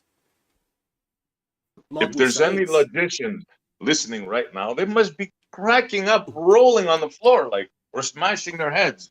This guy's definitely not one of us, they're saying. Well, this is... can you remember the trouble that people had with Galileo and all of that sort of stuff. Apparently, this is some sort of an old argument. There is no argument here. What's the argument? I don't know what the argument is. I've not actually heard an argument yet, but do you want to hear this? Because I'm going to clip this out. This is going to go in a "Don't Take Advice from Fools" Buster song. This I'm going to get put it together. Does. This is Is the that argument for the monad. The Earth is clearly not falling, even though it's a very, very, very big, massive earthen object. It's made of clay, basically, according to Aristotle. Why doesn't it fall? What was the question the Greeks asked before Aristotle? Aristotle says, well, the answer is obvious. The direction in which things fall must be to a certain point. They all fall towards that certain point, and that point must therefore be the center of the Earth. Can I make an argument here? But that is Yeah. Go on. Actually, I'm not going to make an argument. I'm just going to see if I can test my understanding here. So you guys, SE especially, if SE is still there, because he's heard these ridiculous things over and over and over again. Am I right in assuming that the dogmatic model that Betty is trying to put forth here and sell everyone, is that the thing upon which we all live spins at 1,000 miles an hour, up to 1,000 miles an hour? Is that correct? Absolutely. In their fantasy model, let's be clear about this now. Yeah. Yes. So Betty's positing here that because the Earth clearly doesn't fall, he's made that statement. I think that I may have gotten that pretty close to verbatim. The Earth clearly doesn't fall, and because of that, it's somehow a ball because it has a center. This is Betty's argument, as I understand it, at least so far. So if that's the case, how would he know? If he at the same time in his dogmatic model believes that he's spinning around at up to 1,000 miles an hour and doesn't feel it, how would he know if the Earth is falling or not falling? Anyone That's a want good to take point. a stab? Well, isn't that? It's a different age. I think that's what Betty would say. Because although Betty's making this argument, he likes to pretend it's from other people. So, of course, Aristotle wouldn't have known about the modern science. Absolutely not. So, and if this was some kind of logical progression of thought of we're spinning at up to 1,000 miles an hour, yet can't feel the Earth spinning, but at the same time knowing that the Earth doesn't fall, is ridiculous. There's no logic there whatsoever. No consistency. It's a total freaking paradox. But it's okay for a purported logician who's not a logician. Let's be clear. yeah, absolutely. Yeah, just to utter these words. The object doesn't fall because it has a center. That is like, I don't know, man. It's like, you can't make that up. And then to try to assign this argument that's clearly not an Aristotelian argument, clearly not. It's a Betty argument. To pass it on as Aristotelian is absolutely nuts. Good point. Betty, very good point. Can I point out, Betty? You are not Aristotle, Betty. You are Betty. You are the one that's bringing this argument. There's no putting a Napoleon suit on and coming in and saying, I'm Napoleon. That doesn't work, yeah. This is you bringing the argument, Betty, not anybody else. It was you. And you said this is a good argument. That's why you brought it here. The argument for the monad to the center. Like I say, I don't have a model, right, to bring into an argument. Especially the Earth, whatever Betty's trying to do here. But I presume Betty does have an argument about, or he does have a model that he would like to put this argument into. Right now, he's bringing somebody else's argument. He says, although it's his argument, but it doesn't seem to work with the modern day understanding of what he thinks. Or is this what he thinks? You know, there's no falling, there's no motion, because everything falls to the center. And that makes, well, it doesn't make everything with the center levitate and just not fall. That's why we say the monad, right? Because it's everything falling to the monad. The point that you can't get to. Let me see. Here we go. That is his argument. You may not like it, but that is his argument, and I think it's a good one. Thinks it's a good argument for the monad. Yeah. Well, that's the thing, though. Thinks the argument for the monad is a good one. Go to that point. Now, does everything, the point, yeah, but you have to explain why the Earth doesn't fall. Now, you could say, well, actually, the Earth is made of different stuff. You could say, actually, you go down a mile and it's still Earth, it's still heavy, but... Now, he says you have to explain why. Like, why? Is there any understanding of why you have to explain why it doesn't fall? Or is that part of the future argument? That may be what he's going to go to Blue Marble Science and do. Wish him luck. There's a turtle. Can something be not falling and moving at the same time? I don't know. You'd have to have a reference, wouldn't you, to say what falling was? Uh-huh. In order to say it could be moving but not falling. Exactly. Yeah. Ebby, if I have, I don't think you'd like stand a chance in a logical argument with anybody in here, bro. Like, seriously, you are misguided, totally unlogical statements. Like, the Earth is made of earth, and then Earth is not moving because it has a center. In what universe do you think that makes sense to anybody? Tell me.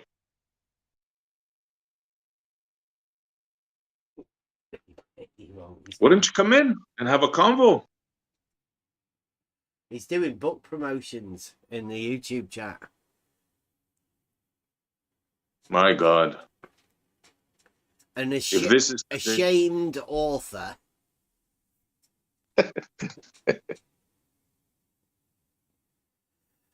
But definitely not a logician.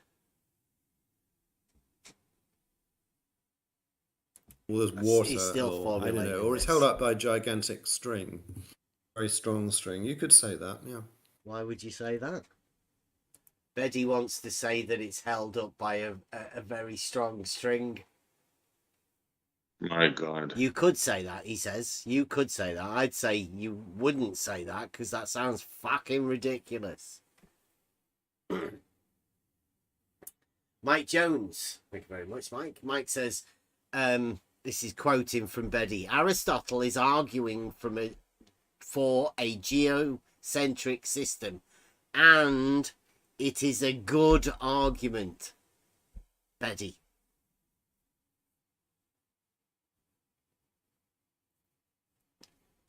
Does he know what geocentric means? It's a good argument, though, he thinks.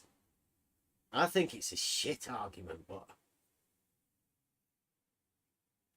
he's drumming up business for over there on Blaze. It's a pity. You could have had a conversation over here, Betty.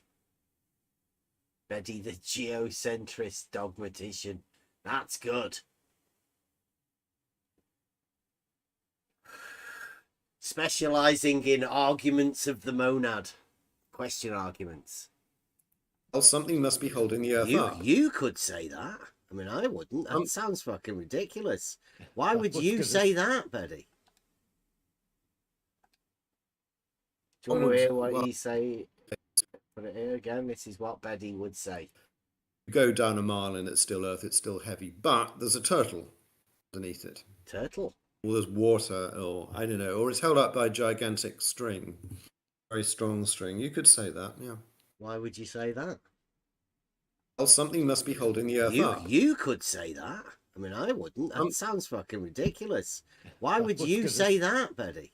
So Betty said it would be okay to say that there's a turtle or water or a big string.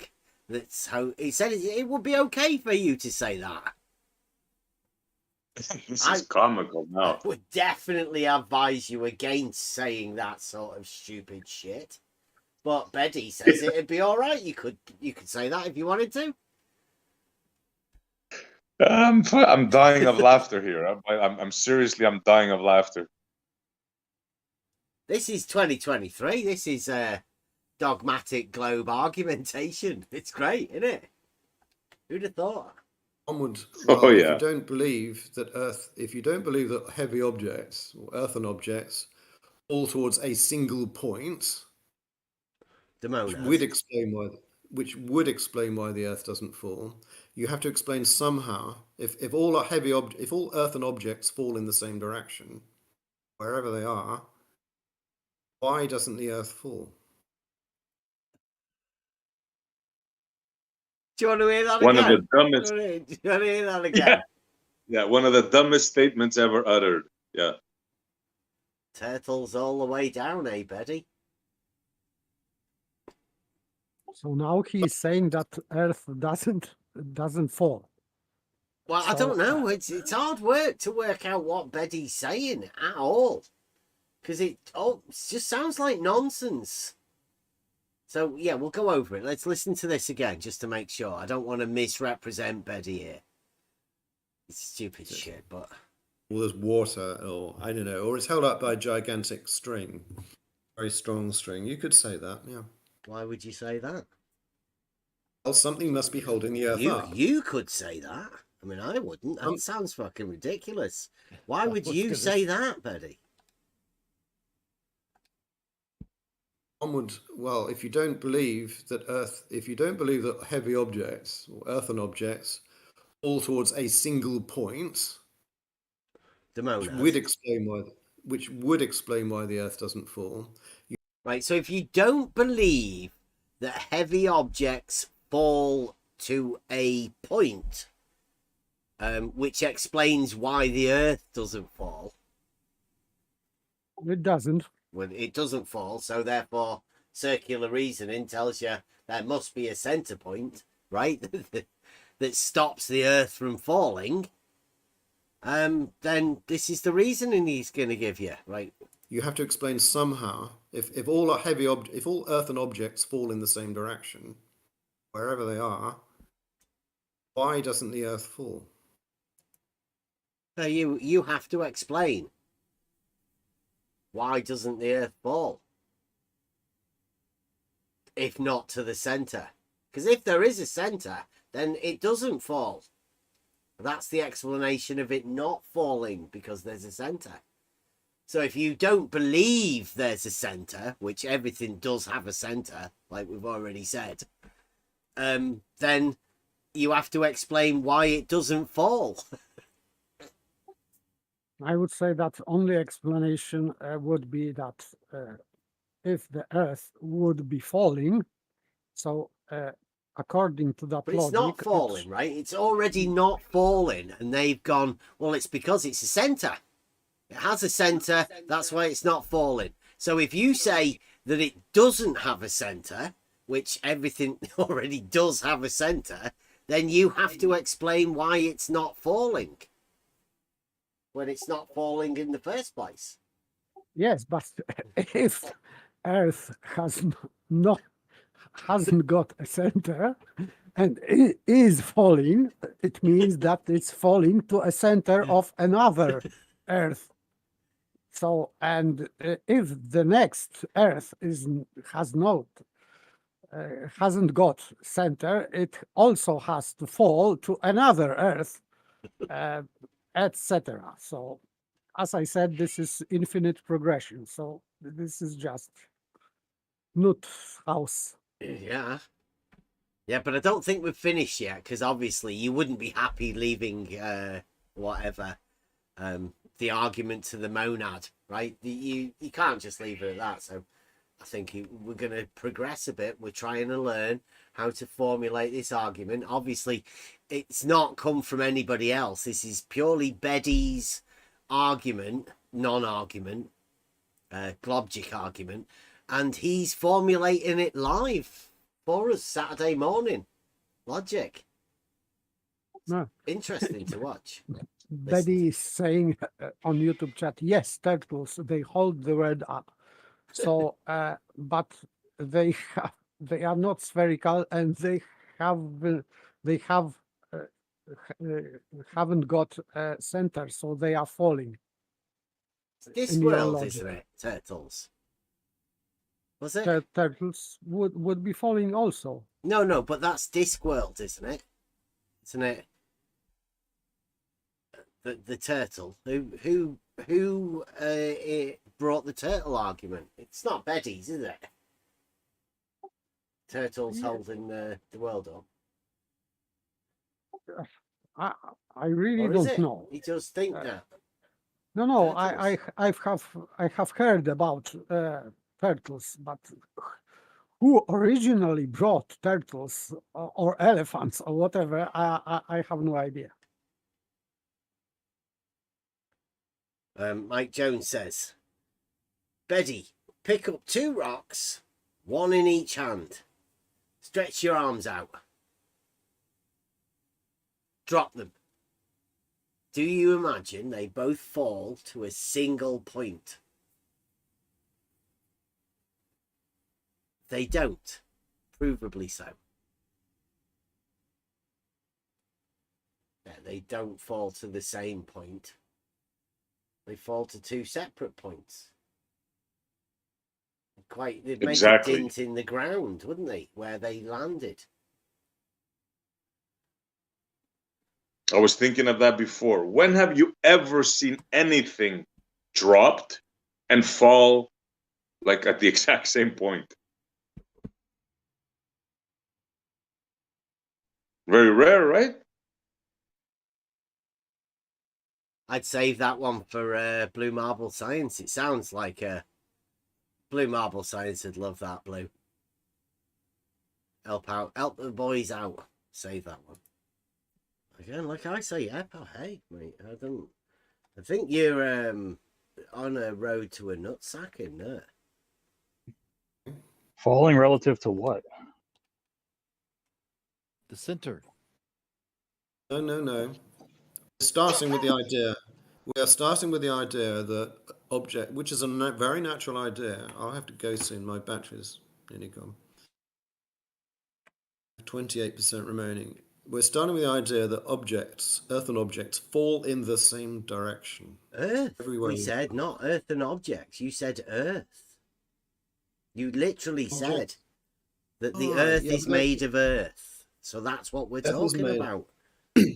So the Earth is earthen, yes. The Earth is earthen. Earth is earthen. Brilliant.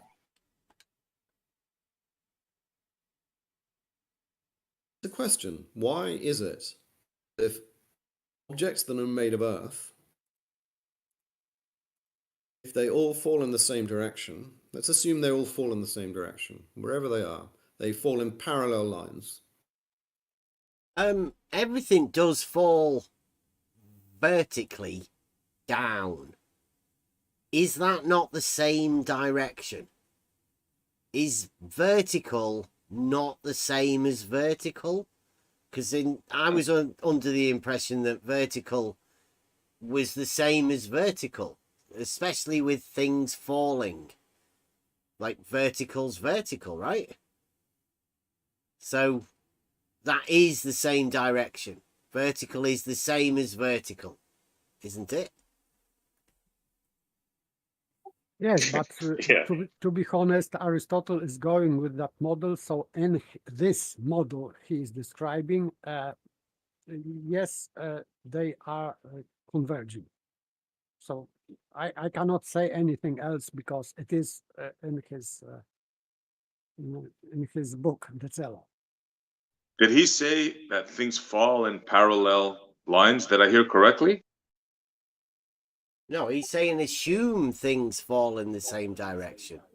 And I'm Oh, saying boom. vertical is the same direction. That's all I'm saying.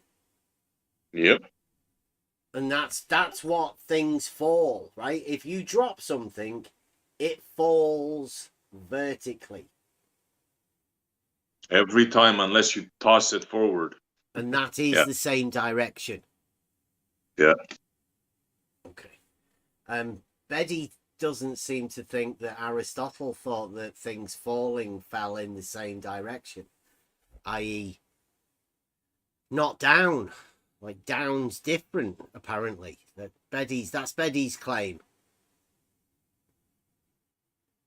That Aristotle and Aquinas say that falling bodies do not fall in the same direction. Big Which claim. is illogical. Yes. Yeah. Either Betty seems to think that Aristotle didn't think that vertical was the same as vertical, or not everything that falls vertically.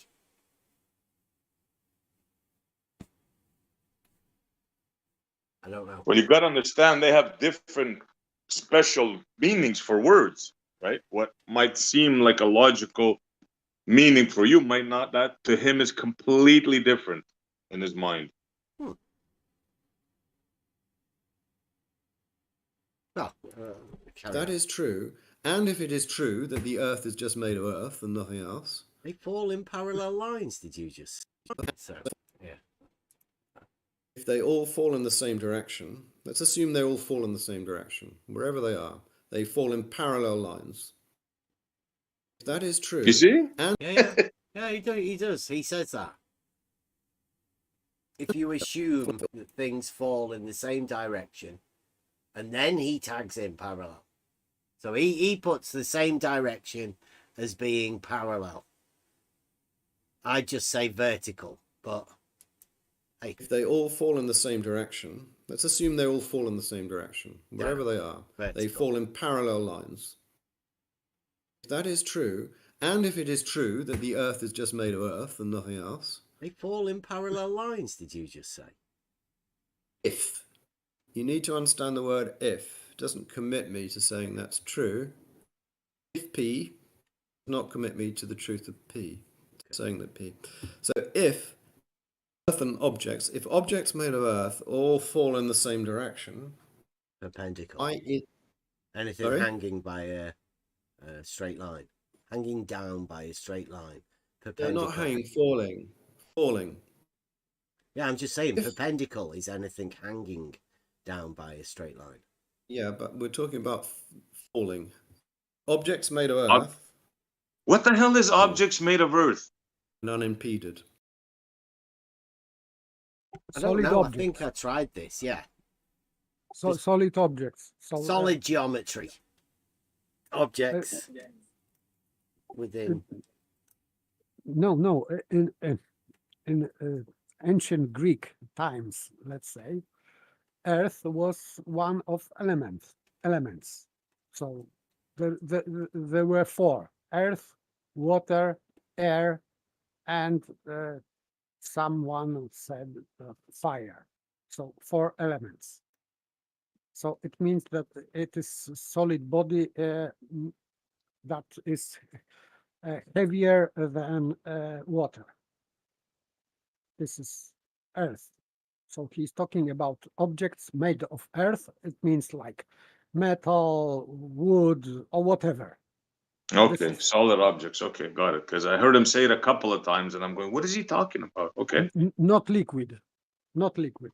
Okay. Or gas. This would be the geo, right? Part of it. Yeah. Earth, geo. And they would have had geometry. The measurement of the earth. Or of these objects. Yes, yes, but still, in that sense, Earth was like one of elements. So Earth had several meanings. So in that sense, it would be one of elements. Just it. So he's talking about like rock. So rock belongs to Earth. It is Earth element. Yeah, but that would have been one of the things that you could have applied geometry to measure, Absolutely. to know the Yeah. size and all of that. So they would Yeah. have known about all of the principles of geometry in order to measure these things. Now, Betty's saying things fall, so they would have known of the geometric principles involved within that geometry. Yes, I will assume that. Yes. Okay, that's all that needs to be stated, right? So as we know geometry today, they would have known similar geometry back then. And there's no different arguments that could be made back then than could be made today, like Betty. He's saying these arguments are made from those times. Well, Betty's the one making the argument, formulating it live. Go. If there's nothing holding them up. Something must have put them up there in the first place. Yeah. Good point. Very good point. So would you say then, like a nut or a fruit from a tree, is that made of earth? No, but okay then. So where's the property of earth falling, if in a natural state? Give us an example. Give us an example of this. If stuff you dig up in the garden with a spade. All right. So you. Yeah, it's Earth. Right, Earth. That's not falling, is it? At no point is that earth that you're digging up. It's not falling. No, because it's held up by the earth that's underneath it. Okay, right. So we're after an if scenario that you're laying out about if Earth is falling somewhere. So where's the natural state of Earth dropping? Let me start again. Premise 1. Assume objects made of earth, if unimpeded, right, if not held up by anything, they fall. They're already on the ground. They are the ground. No, so they're not falling anywhere. You're setting up a scenario where they're falling, where they're not. And you're saying they have to fall. So you're right. Well, an object held above the earth, an object made of earth, held above the ground, if such objects fall in the same direction, we assume they all fall in the same direction and see where that leads us. Right. Second premise, the earth itself is made of earth. You may disagree with that. Aristotle says, yeah, the earth is clearly made of earth. Then says, well... Did he just have validify that Aristotle said, yeah, the earth is made of earth? So therefore, that's me validified, because I said he did, and it is. So therefore... No, he didn't say that explicitly, because this is tautology. So why to say that earth is made of earth? This is just nonsense. Earth is earth, and it is composed of different things. So this is mixture of something, and Aristotle is writing about that also. But I don't know why he is invoking Aristotle again, because his whole argument is not in this book, and supposedly he is saying that Saint Thomas Aquinas is commenting around De Celo, this work, So I am reading this Decello right now, and the whole argument, Betty's argument, is not there. So it doesn't make any sense for me. Well, that's a good point. You asked a question, Paper, and it was rhetorical. I gather, but I think it's worth really asking the question: why is Betty trying to, I'll say, pin this on Aristotle? Because in my opinion, he needs the credibility of Aristotle for this quote unquote argument. That's not an argument. That's my opinion as to why. I could be wrong, but that's my opinion. I think you're right. Weren't we talking about shadow giants yesterday with somebody? Indeed. Yeah. This is a shadow giant pin job. Yeah. Yeah, pin the It argument seems. on the shadow giant. Pin the Yeah. non-argument on the shadow giant. Uh-huh. Yeah. Like pin the tail on the donkey kind of a thing. Yeah. Same thing.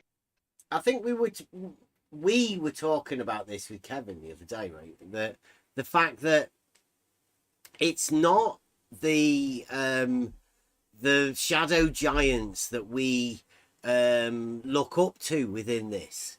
It's the words. It's the actual argument. It's the logical process that you yourself can be put through to find your answers, right? Now, there is nothing within this that rings true in a logical sense. It just seems wrong.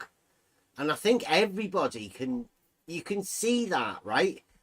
It doesn't fit like a logical argument should. There is no progression. There's gaps in it, there's holes, there's leaps of faith that you have to take within it, there's assumptions. There's just too much wrong with this for this guy to be a logician. So therefore, he's losing that title. I do not believe, after listening to this, and I've listened to this 3 or 4 times now, and it doesn't get better, right? There's no way I can justify giving Betty the title of logician when I hear this. It's just No chance. It's wrong. It doesn't make any sense. Everything is wrong about it. Everything. Yep. Absolutely. I'm with you on this one. Yep. And I would be willing to say as well that if this is blue marble science type logic, they're part of the blue marble scientific method where they derive these sort of answers, then I don't want to be a part of it, because it's nonsensical. It can only put you backwards listening to this stuff. To me, it's like you're insulting my intelligence. If you were to tell me this in a conversation, I tell you, dude, are you serious? You're insulting my intelligence by telling me stuff like this. This is the way I take it. This is how bad this is.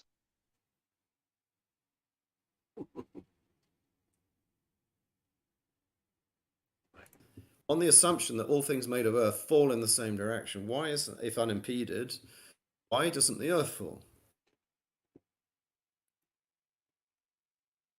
Again, hear that? Then says, well, I can't believe it. On the assumption that all things made of Earth fall in the same direction, if unimpeded, why doesn't the Earth fall? Under the assumption that all things fall in the same direction, i.e. vertical, why doesn't the Earth fall? But these Doesn't make any objects are sense. falling to the Earth, towards Zero. the Earth. So he's asking, he's not finishing his question, because the question would be, or should be, why the Earth is not falling into something else. But he's not talking about something else, because objects are going down towards Earth, not just down, towards Earth, because there is down towards Earth. So this Earth should be going down towards another Earth. That's what we call falling. I'm But still under the impression that everything falls vertically. That's what he said. And a helium balloon would rise vertically. yes, but still he's not talking. He's talking about objects falling down, but he's not mentioning, and he should, that this down is to the Earth. Oh, he said parallel. Sorry, he said parallel. He said things fall parallel. Okay, but they are falling to the Earth, and But they can't fall parallel according to his fantasy. See, that statement is contradictory, even in his own fantasy. You don't even need parallel. Like, is vertical the same as vertical? Or is there a difference between things that have the identity the same? Right? Is this what Betty's trying to call for? Is a differentiation of the law of identity. He wants vertical to equal vertical, but them to not be the same. Yes, exactly. Dual dialetheism, exactly that. Yeah. Yep. I mean, he can say Aristotle and whatever for as much as he wants, but we are dealing in reality. Aristotle was in reality. This argument is an argument based upon reality, right? Supposedly. It's not a fictional argument that he's trying to make up and hand over to somebody else. And he's saying that things fall in the same direction. Well, that's vertical. Things do fall in the same direction. Now, they fall downwards. And Bedi is saying that Aristotle and Aquinas would disagree about things falling in the same direction down. That's ridiculous. In this model, in this book, yes, and I said that at the beginning. Yes, in this model, which is given, he is not discussing. We are discussing reality with Bedi. Yeah. Bedi's come in here with an argument, right? And now that argument is that things fall down. Right? Now, are down the same? When you say things fall down, you're saying things with an S. Things fall down. Now, is down the same as down? Yes, for me, absolutely. Go, but in that book, it is not. In Aristotle's book, it is not. But we're not talking about Aristotle's book. Yes, we're talking about the argument that Bedi's bringing. Yes, I know.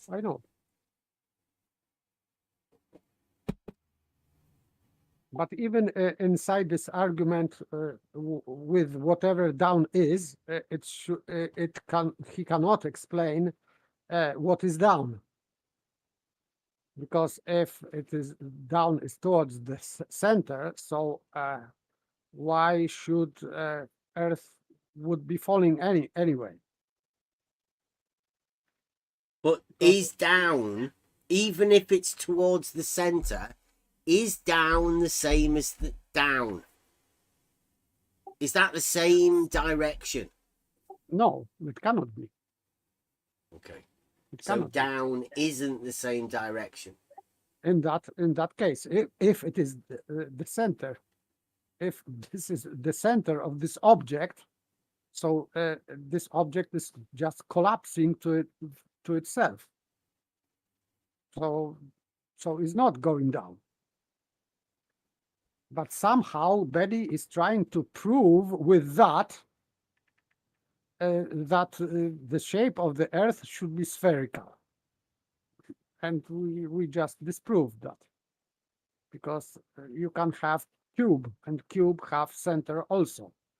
So for some reason, if the Earth would not be a sphere, but for example, cube, it would fall down. But if it has spherical shape, that would not fall down. For me, this is just inside this ridiculous argument. This is just illogical conclusion.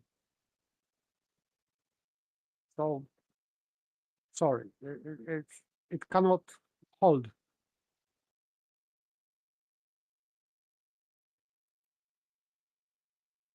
That's all. What So kind of either logic is that? you don't think that's good logic, No. Can you repeat it one more time? right? Let's start with the assumption. Remember, it's just an assumption. We don't have to agree with it. Let's assume all objects made of Earth, which are above the ground, they're between them and the ground, fall. That's an observation. Let's add the idea that, and then let's assume all such objects, or earthen objects, off the ground, unimpeded, will fall in the same direction. Let's assume that. Statement, let's assume it. Assumption 2.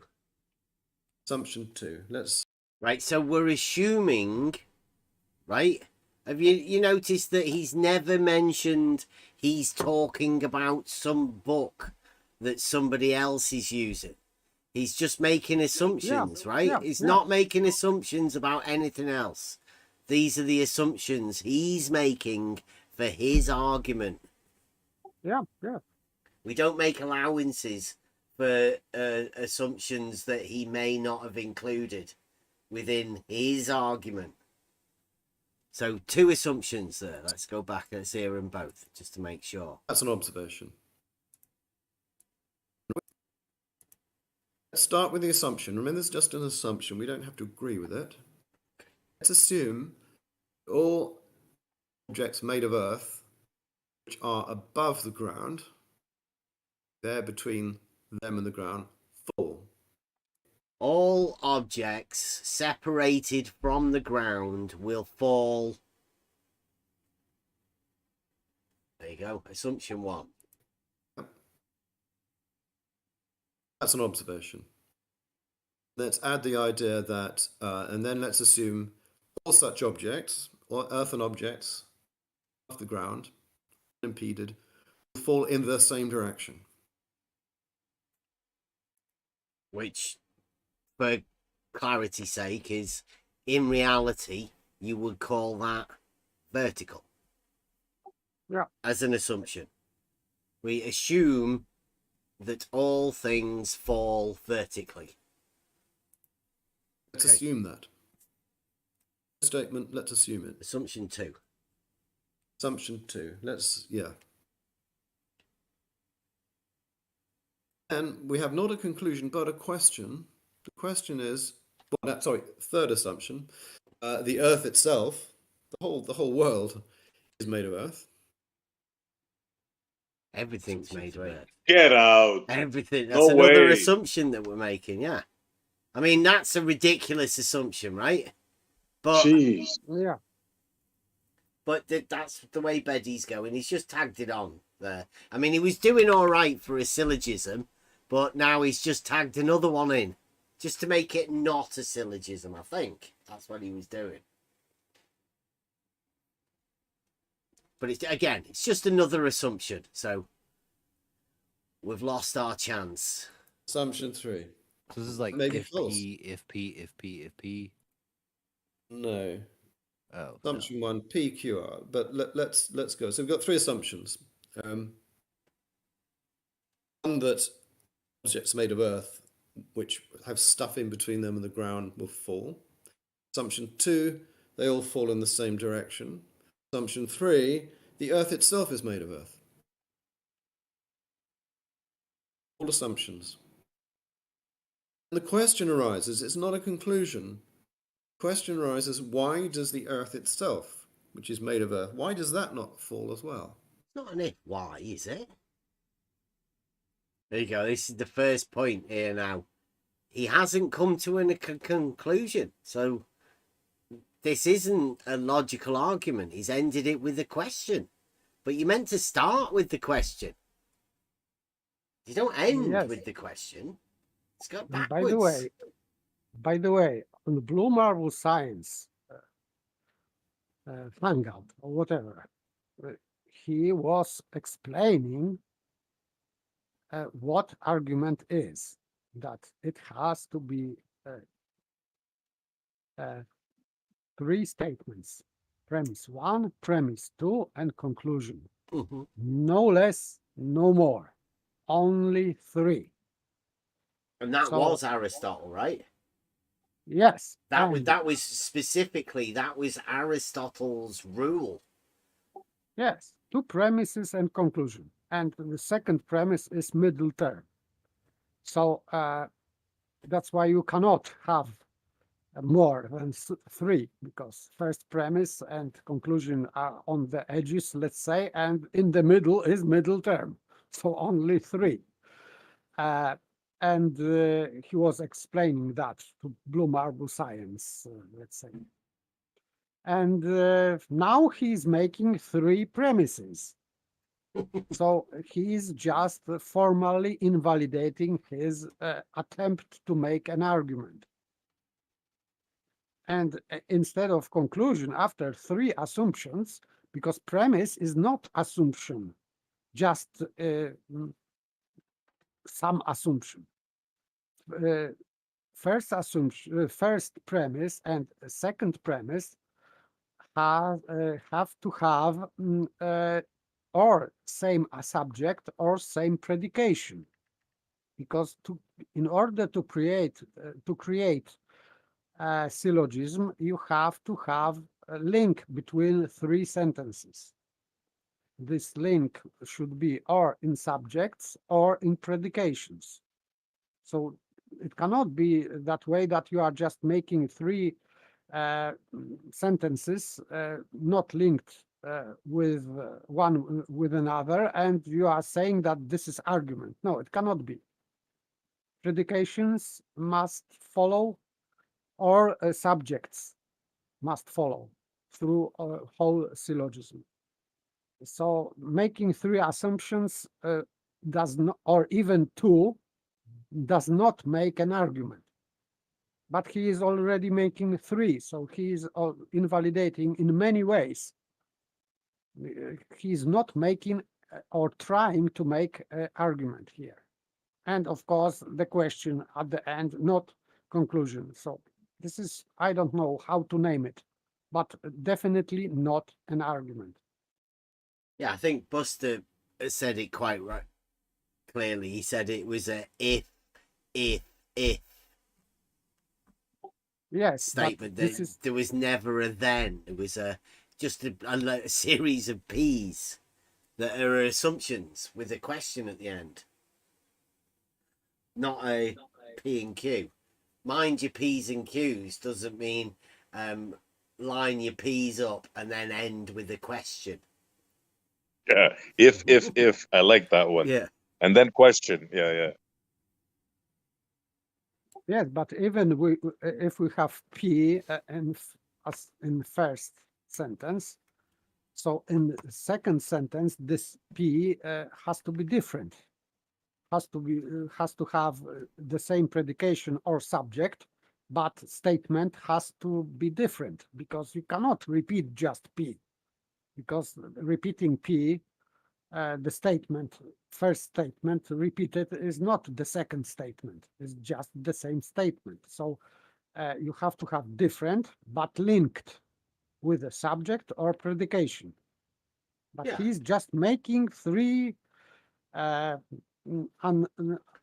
not coordinated, let's say, assumptions, because I cannot see that in these 3 assumptions predications are the same or subjects are the same.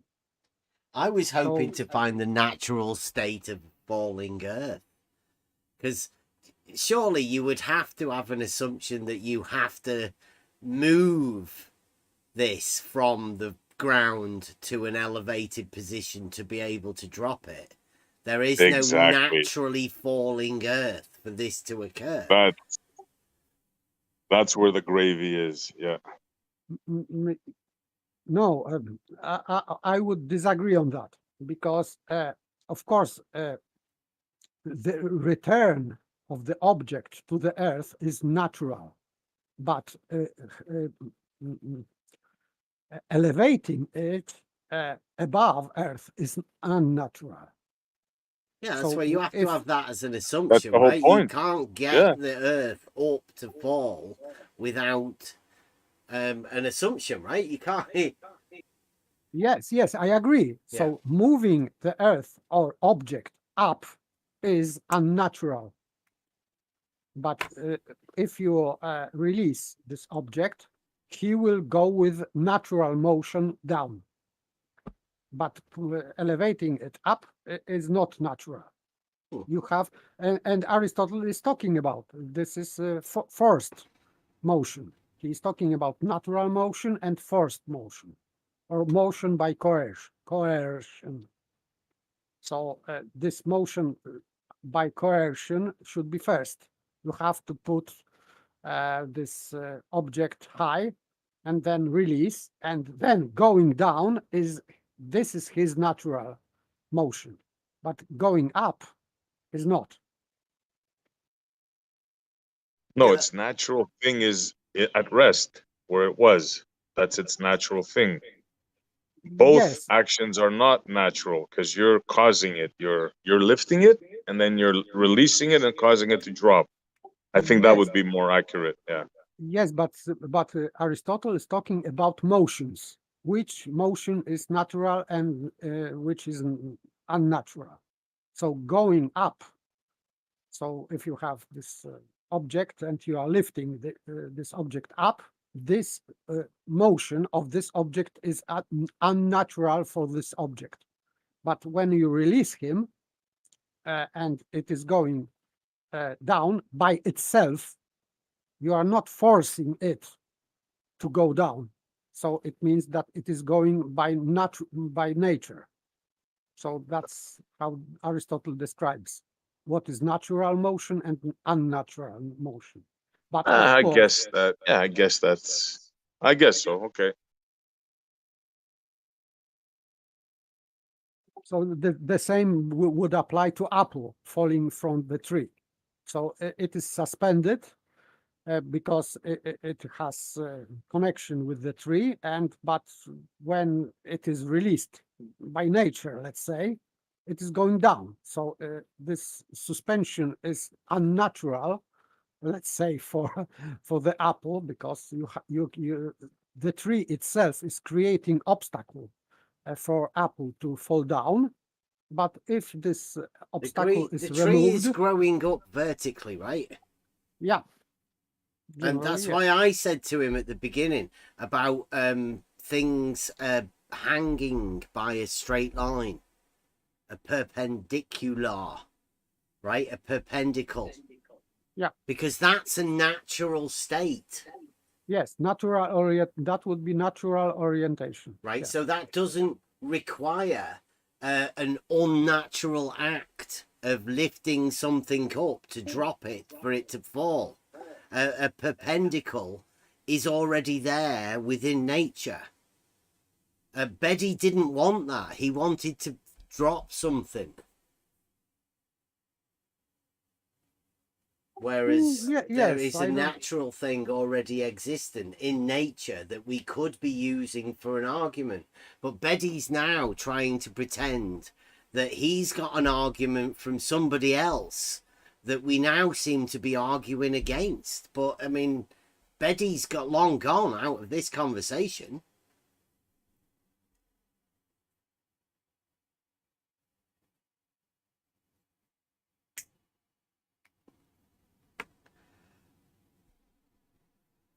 Let's carry on with Beddy. Yeah. Three assumptions. Let's assume these three things. That's not a logical statement, right? We're after if-thens. I'm pretty sure that Aristotle and Thomas Aquinas would have had a better argument than an if-why. So I do that's the know a group of people that use the if why logic though. So we just have, here are three assumptions. It's a common procedure in science. You'll say, here are three things, which, if true, raise a question. Now, he said that's a common occurrence in science. Not in classic science. Well, what Maybe sort of science is he talking about? Because he's took an argument that isn't an argument now and turned it into a scientific line of inquiry. Three assumptions. Like, I don't know where that is. You can make assumptions, but they would be pre-assumptions in an argument, so they would be not part of argument. So if you have assumptions, series of assumptions, you can create premise one, premise two, and conclusion, and then you have to be careful because you don't want to violate these assumptions. But it doesn't mean that these assumptions are premises. They are not. They are pre-assumptions, and they are outside of argument. So this is not how science works in classic, let's say, normal system. I don't know what about what science he is talking about. Again, just in case everybody, perhaps he's talking about blue marble science. Who knows? So we just have, here are three assumptions. It's a common procedure in science. You'll say, here are three things, which, if true, raise a question. Huh.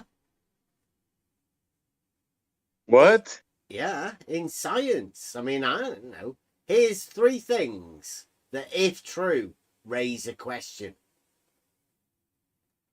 They may raise the question, maybe they are contradicting each other, for example. Raises the question, is this guy a logician? And the answer, from me, absolutely not.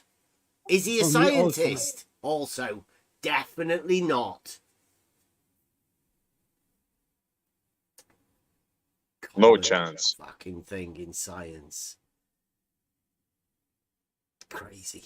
These three, perhaps you don't think it. I said if P, and you said no. But then, assumption one, and assumption two. An assumption is if.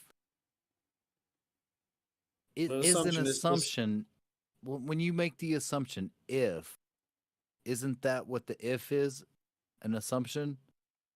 We have an argument of the form, or rather a question of the form, if P and if Q and R, if P, Q, and R are true, then that raises a question. That raises a question. That's an if-then, with the then being a question of why. That's just back to your if-why again. If, why? Yeah. If P and Q and R, if these three assumptions are true, then comes the then that raises the question. Unbelievable gold. He has a then, but the then raises a question. So it's back to the question again. He can't, these guys cannot form a logical argument if then. You require the then to have that logical process for you to either confirm or deny the then. And it has to follow your if. Antecedent consequent relationship. There has to be a relationship between the two, and you have to be able to make that relationship for yourself. Otherwise, you're getting nowhere with your arguments. They mean nothing. By the way, he's talking about that we have this then, but this then is raising the question, but he didn't state this then. No, the then's the question. Then there's a question. So it doesn't. So it doesn't make any sense. No, But if he's saying that there is then, and this conclusion is raising the question, it is not an argument anyway. Because where there should be an answer, he puts a question. You can raise question from conclusion, but the conclusion has to follow from premises. So not from three assumptions. So if there is modus ponens or modus tollens, there is one P and one Q. And if we have full syllogism, there are two premises. First premise, middle term, and conclusion. And then you can have question about that conclusion. Okay, that's okay. But he's not stating conclusion. So I don't know. For me, he was not well when he was talking about that. Yeah. That's like saying 1 + 1 + 1, what is 4? Something like that. You've got if A equals B and B equals C, then A equals C. Right? You can release the middle term, the B, of the two previous statements. You can get rid of the middle term to have your conclusion. I think that's what papers say, right? Rather than the modus tollens, modus ponens type argument, then this one is the classical syllogism. If A equals B and B equals C, then A equals C. Yes, this is syllogism because we have common predications. So it's still an if-then, though, isn't it? Do you know what I mean? It still ends with a then. A equals C, right? There's still that logical process of making sure your P's and your Q's match up, and then you make sure that your conclusion is verified or whatever. But like you say, you can then have a question derived from the A equals C, right? Yes, if A equals C, then something else, right? Yes, then it may raise some doubts about something else, and this is no problem. But the question is not conclusion. Let's hear a bit more. Not to me, though, because, like I say, I'm dealing with epoche. Don't have that. Well, wait. That's fine if it raises no question. I thought there was an if as your, like the assumption, like that's your premise, and then there's your conclusion. No, this is not an argument in that form. Arguments have many forms. This is a question argument. We say if P. There you go. Question. This is not that kind of argument. Yeah. This is different. Yeah, this is question argument. This is the bit that tells you that Beddy is not a logician. This is where he takes what he's pretended is either Thomas Aquinas and Aristotle. He spent a long time building up this charade, let's say. And I think this is where he wants to get to, right? He's just explained that if, why, and this is where he properly does it. Like the assumption, like that's your premise, and then there's your conclusion. No, this is not an argument in that form. Arguments have many forms. This is a question argument. We say. I'm just going to clip that because that is a classic clip. Yes, that is question argument. Yeah, it's not one of those arguments. Not one of those P and Q ones. No. This is a new one. What is it, Betty? No, this is not an argument in that form. Arguments have many forms. This is a question argument. We say. Arguments have many forms. and you've probably done a little bit about logic paper. Have you ever heard of a question argument? No. No. And but there, I have now a serious suspicion that Bebe cannot read Aristotle and Saint Thomas Aquinas with proper understanding what they are talking about, because if he is not very familiar with classical argumentation like syllogism, as he's shown, because he's creating like three premises or three assumptions, and instead of conclusion, he's making a question.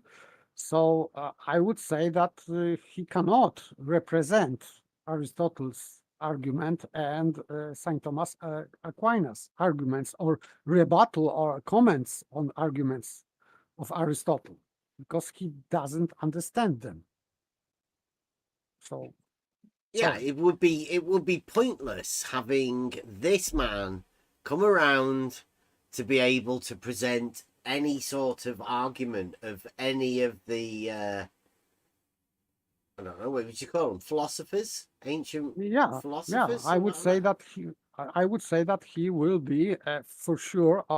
I'm pretty sure that he would misrepresent their arguments. He's done a good job of misrepresenting them, in this one on Saturday, and this new one he's got is a proper full-on presentation. I said it would be better for him to do this sort of stuff over at Blue Marble Science, because it does fit the Blue Marble scientific crowd, this sort of a thing, shitting all over the ancients, right? They'd be way more impressed with Betty doing this than we would, because we just They wouldn't understand anything, but they will nod their heads. So okay. Yeah, he can paralogize it over there for them, can't he? They can at least imagine that Betty knows what he's talking about. Yeah. If P and Q and R, if these three things, P, Q, and R, are true, right? If these are true, then we have a problem. Then what? Houston, we have a problem. Do you like that? See, again, that's just so good. After following of the question argument, this is how he follows up. So let's go back. Let's go back to the question argument. So listen to this. No, this is not an argument in that form. Arguments have many forms. This is a question argument. We say, if P and Q and R, if these three things, P, Q, and R, are true, right? If these are true, then we have a problem.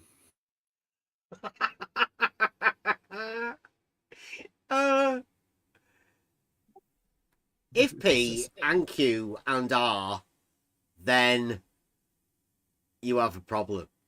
Yes, this is troublesome life of proofless logician. Oh, I could love it. Then what? It's a proofless dogmatician. Like, that's what Bev said. You just said what Bev said was like, if, then why? And then you're creating the problem out of your ifs. Okay. There's also the assumption that the Earth is an object that could fall. Correct. So yeah. Yes, thanks for that. Very sensible comment. Yeah. Is the Earth an object that is made of Earth? Is the Earth an object that is made of Earth? How would you make that a logical statement? Make what a logical statement? What you just said. Right, now, this is where it goes a little bit silly, right? Because obviously he's just been shown up as an obvious not logician. Well, check this bit out. This is fantastic. What did I just say? Unbelievable. Is Earth... I don't even know. It doesn't even make sense how you said it. but you can't even repeat how you just said it. Well, I You were wasn't asking me to repeat how you said it. No, don't. So what your question is, the statement is, it's a question, not a statement. Is Earth, no, sorry, it was the third assumption, right? The Earth is an object made of Earth. The Earth. The Earth is an object made of Earth. How would you make that into a logical statement? If the Earth is an object made of Earth. It's what do you mean by logical statement? You mean Wait, Oh, come on, Betty.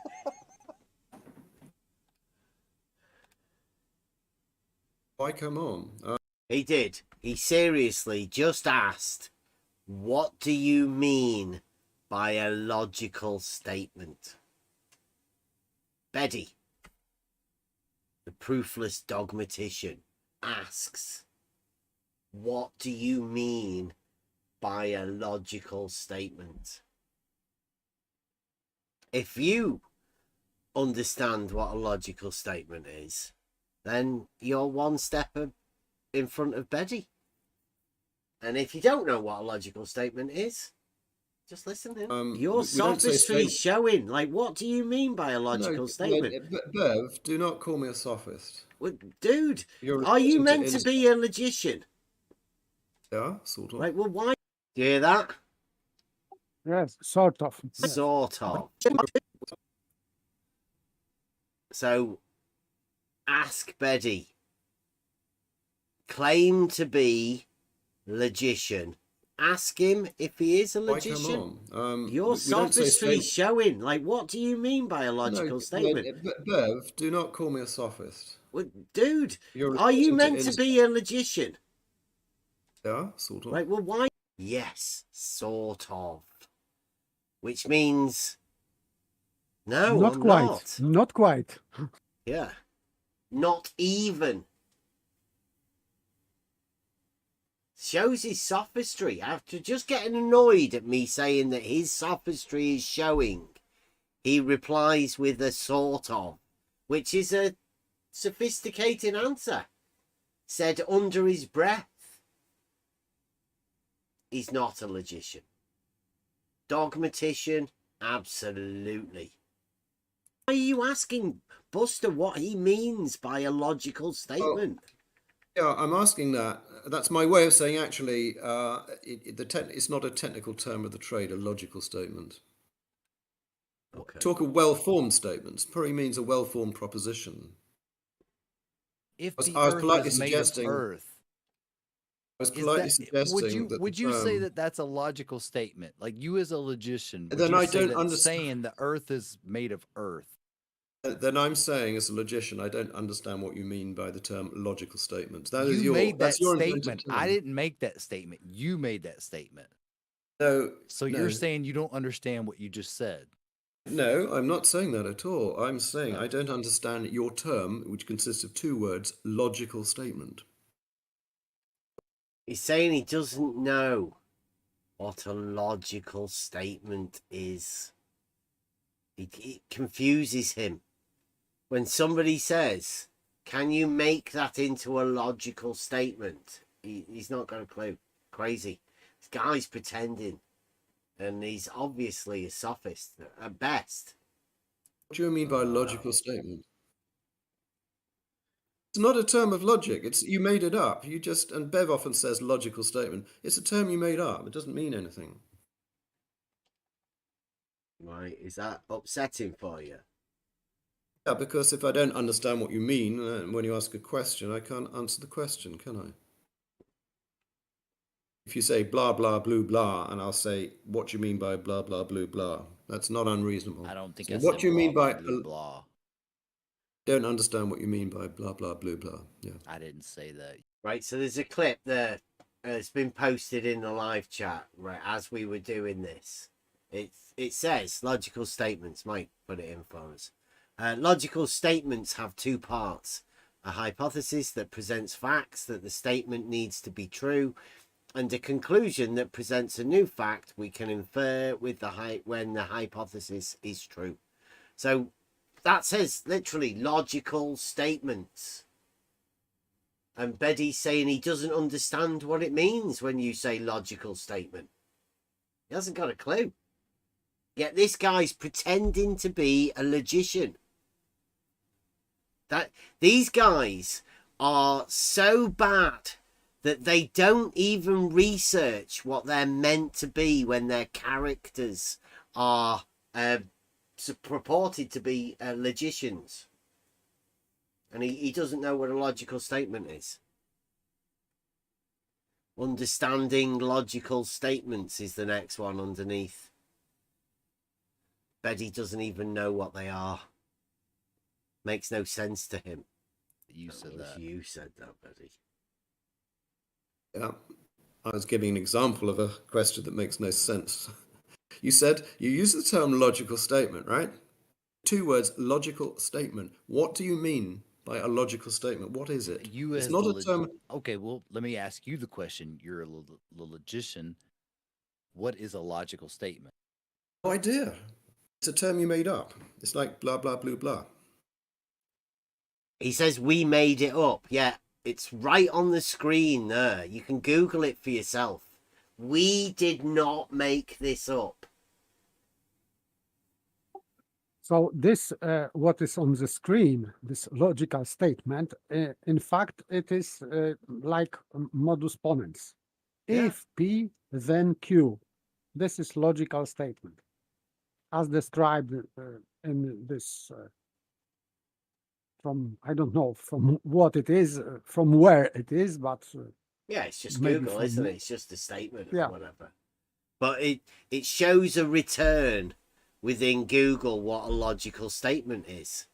Many different returns. Betty says he doesn't even understand what it is. He's never heard of it before. He thinks we've made it up. Crazy. Not so many for, by the way, not so many returns for question argument. None. Zero. Yeah, what is a question argument? Yeah. 0 people to reply to that one. Well, it will be. I think it might be getting a mention in Globgic.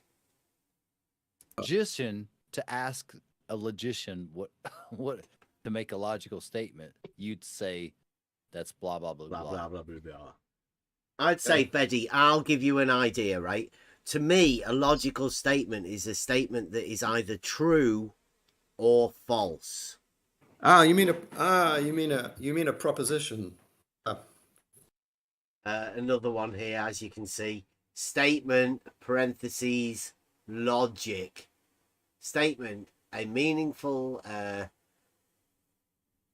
declarative sentence that is true or false. Another one, like is a logical statement, and this one's a statement, parentheses, logic. Yes, but still there is a difference because previous... but Betty didn't have a clue what either of them are.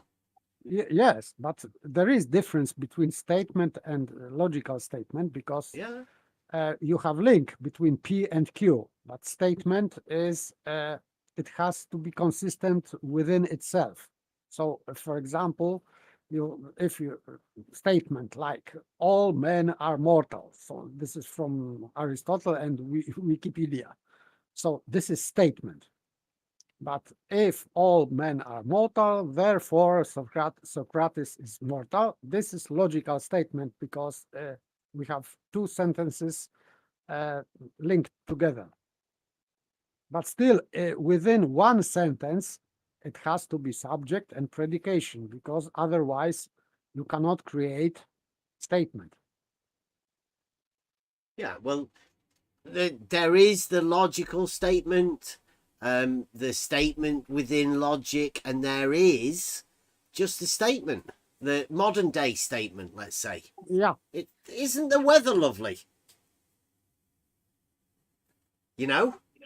Like it doesn't really mean anything. It's just something that people say.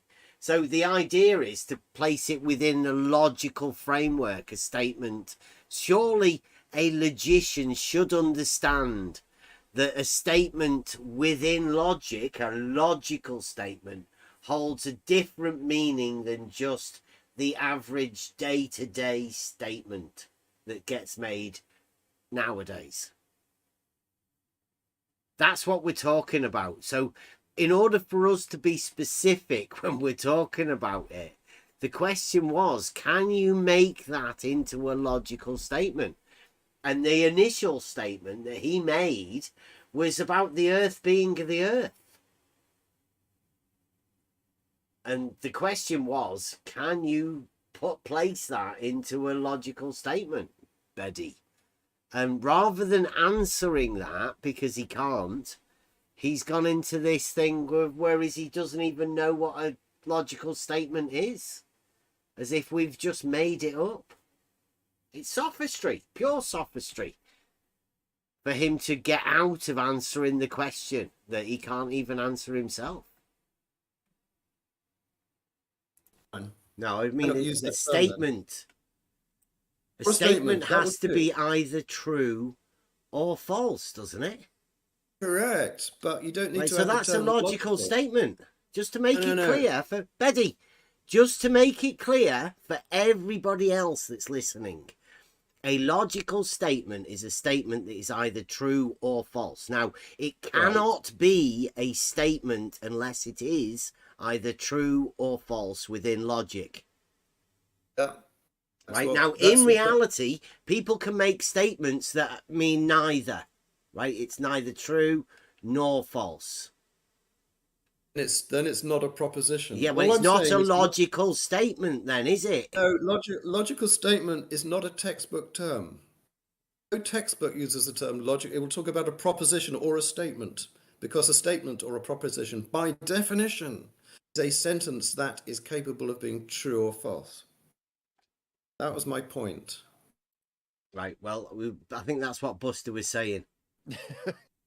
Can you do that for the statement that you made about the earth being the earth? Yeah, exactly. The earth being made of, is that a proposition that's capable of truth or falsity? Yes? Can you place that into a statement of logic that makes sense? Because it doesn't make any sense. It's just P is P, isn't it? Well, the earth, note the definite description, right? The definite article, rather. The earth refers to the world. Oh, so you're changing it now? No. No, not at all. The earth refers to something. It has a reference, as we say. Made of, do you understand made of? The material it's made of, well, it's made of earth. The whole world is made of earth.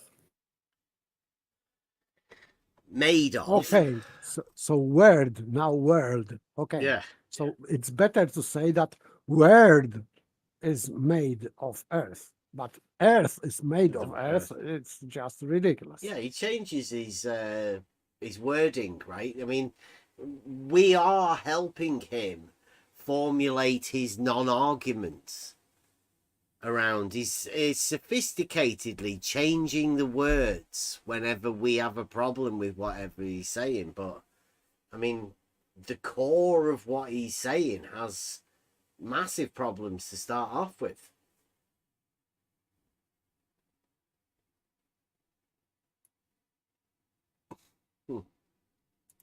Yeah. Do you understand made of, composed of? Yeah, made by a creator.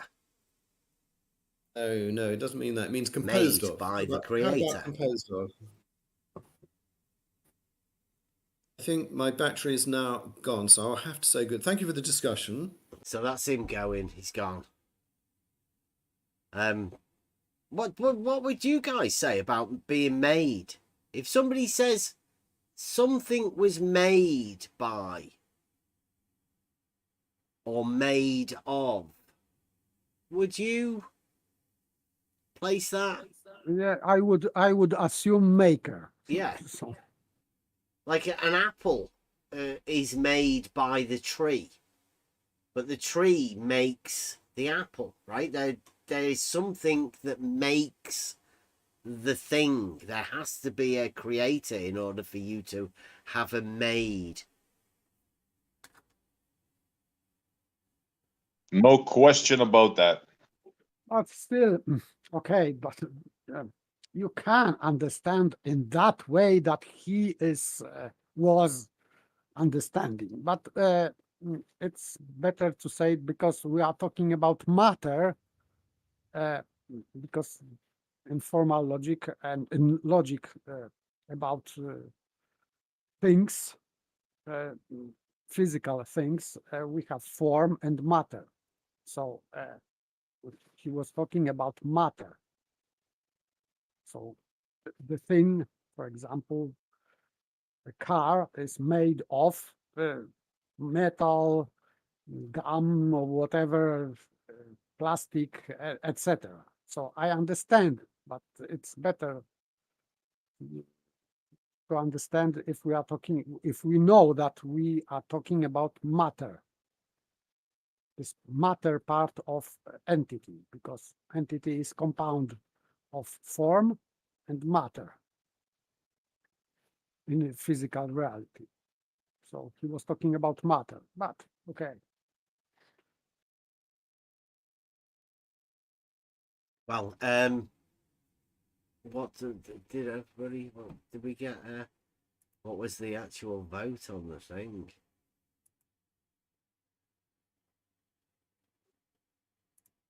Did we? Let me have a look. Physical I have to say that I voted because two times this vote appeared. So I voted yes, but with doubts, of course. Oh, well, I've got 55%. When I first time voted, more people voted no. Yeah, it was. It's still on no. So the question was, I'll end that poll. Thank you very much for everybody doing it. Let's have a look, see what it comes up. Do you give a dogmatician another chance to disappoint you? 44 votes. Thank you very much, people. And there is a no. So once disappointed by a dogmatician, just drop it. It's gone. Thank you very much, people. You've helped us make our mind up for that. Was going along with the sort of the theme that we've had, right? It's sort of shows that people have had enough. I mean, why keep giving them chances to disappoint? Nobody wants to be constantly disappointed by people. So, time to move on. Let's find positivity. Let's find inspiration. There's no need to be disappointed by people or whatever. So thank you very much for voting. And thank you very much for everybody coming and watching. It has been a good show. And I will be placing this conversation that we did have, because I'd say this is one of those turning points that it's like finding out that Jesse Kozlowski isn't a real surveyor by saying that level drops from horizontal. This is finding out yet another dogmatician, people faking being something that they're actually not. And it's like, I think SE was saying that you feel that these people are taking the piss out of you just because they're attempting to show more sophistry than actual understanding of the subject that they're pretending to be. Or maybe they are counting on our complete ignorance in this matter. Yeah. But we are not complete ignorance in that matter. So this what disappoints me personally is that even if they are sophists and if they are not esteem us as opponents, but still they should do better, because this level, for example, as Baby presented here, so this is just beyond criticism, I would say.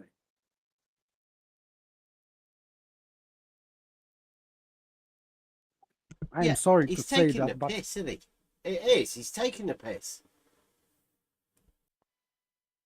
It's like yes, your intelligence is getting insulted. That's the way I see it. yes, yes, I agree. Yeah. That's how bad the argument, the non-argument is. If, what?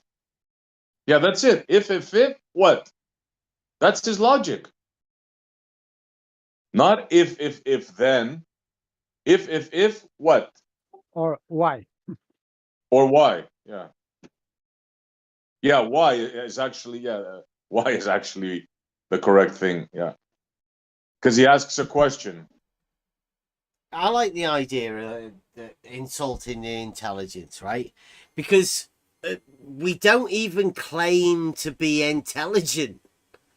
But you can see quite clearly that these people are literally insulting your intelligence. So you could be stupid, and these guys would still be insulting your intelligence. It's that blatant. It's that bad, yes. Yeah. It's that freaking bad. Enough to, like, you're insulting me, dude. Stop insulting me. Yeah. Yeah, I've had enough. And like I say, they're just disappointing at this point.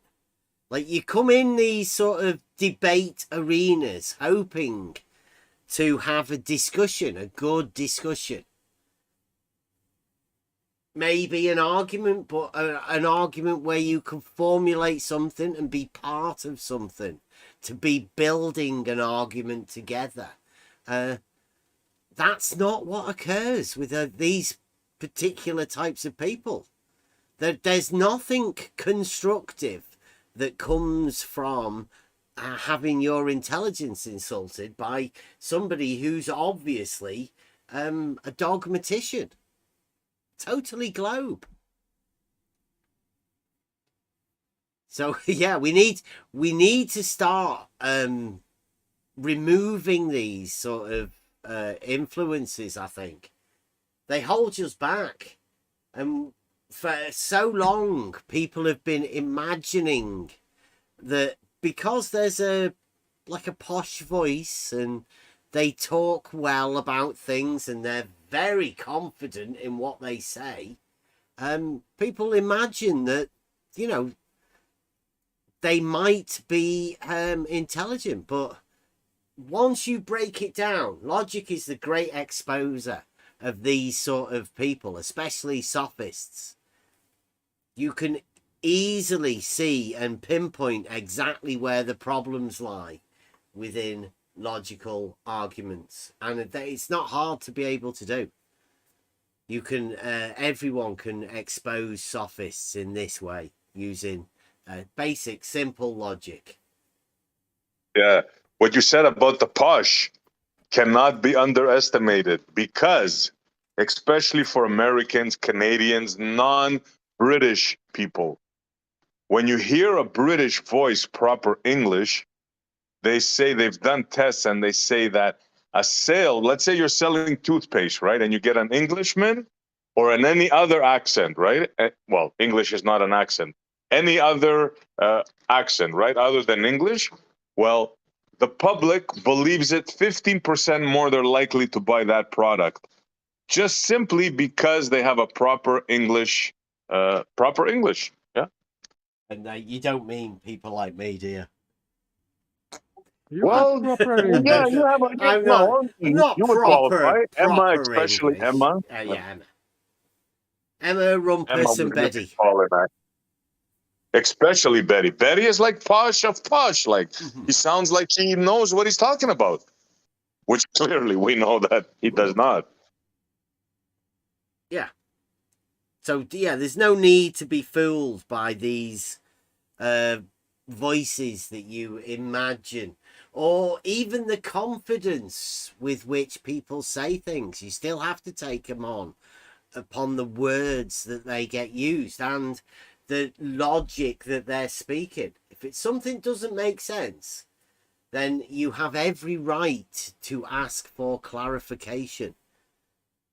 And don't ever be put out with the "you don't understand," because that's not a reply.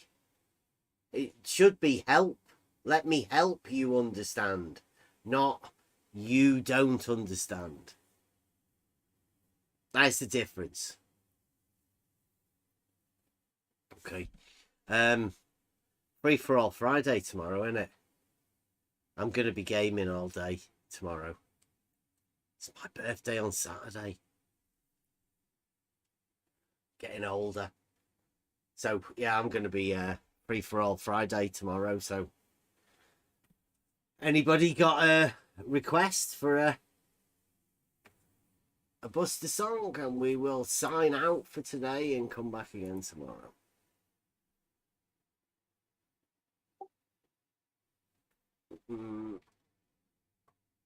Something about logic with this, for example, professor with triangles or whatever. Oh, that's a good one.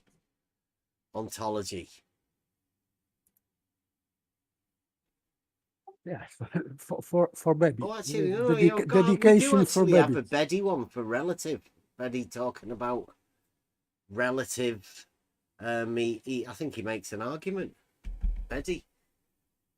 The logician, the proofless dogmatician, totally globe. See you tomorrow. Thank you very much. Well, come into Discord if you want. We'll have a chat. See you tomorrow. I'm not sure we've got a show that would work very well because most of it was shouting, to be honest. Some of it my shouting, I admit. Yeah. So I think you did all of the shouting, didn't you? Actually, I did. Yeah. Good day, everybody. Welcome to our Saturday morning discussion. The definition you've given of level is as a horizontal plane. So by this definition, level is horizontal. Oh, wow!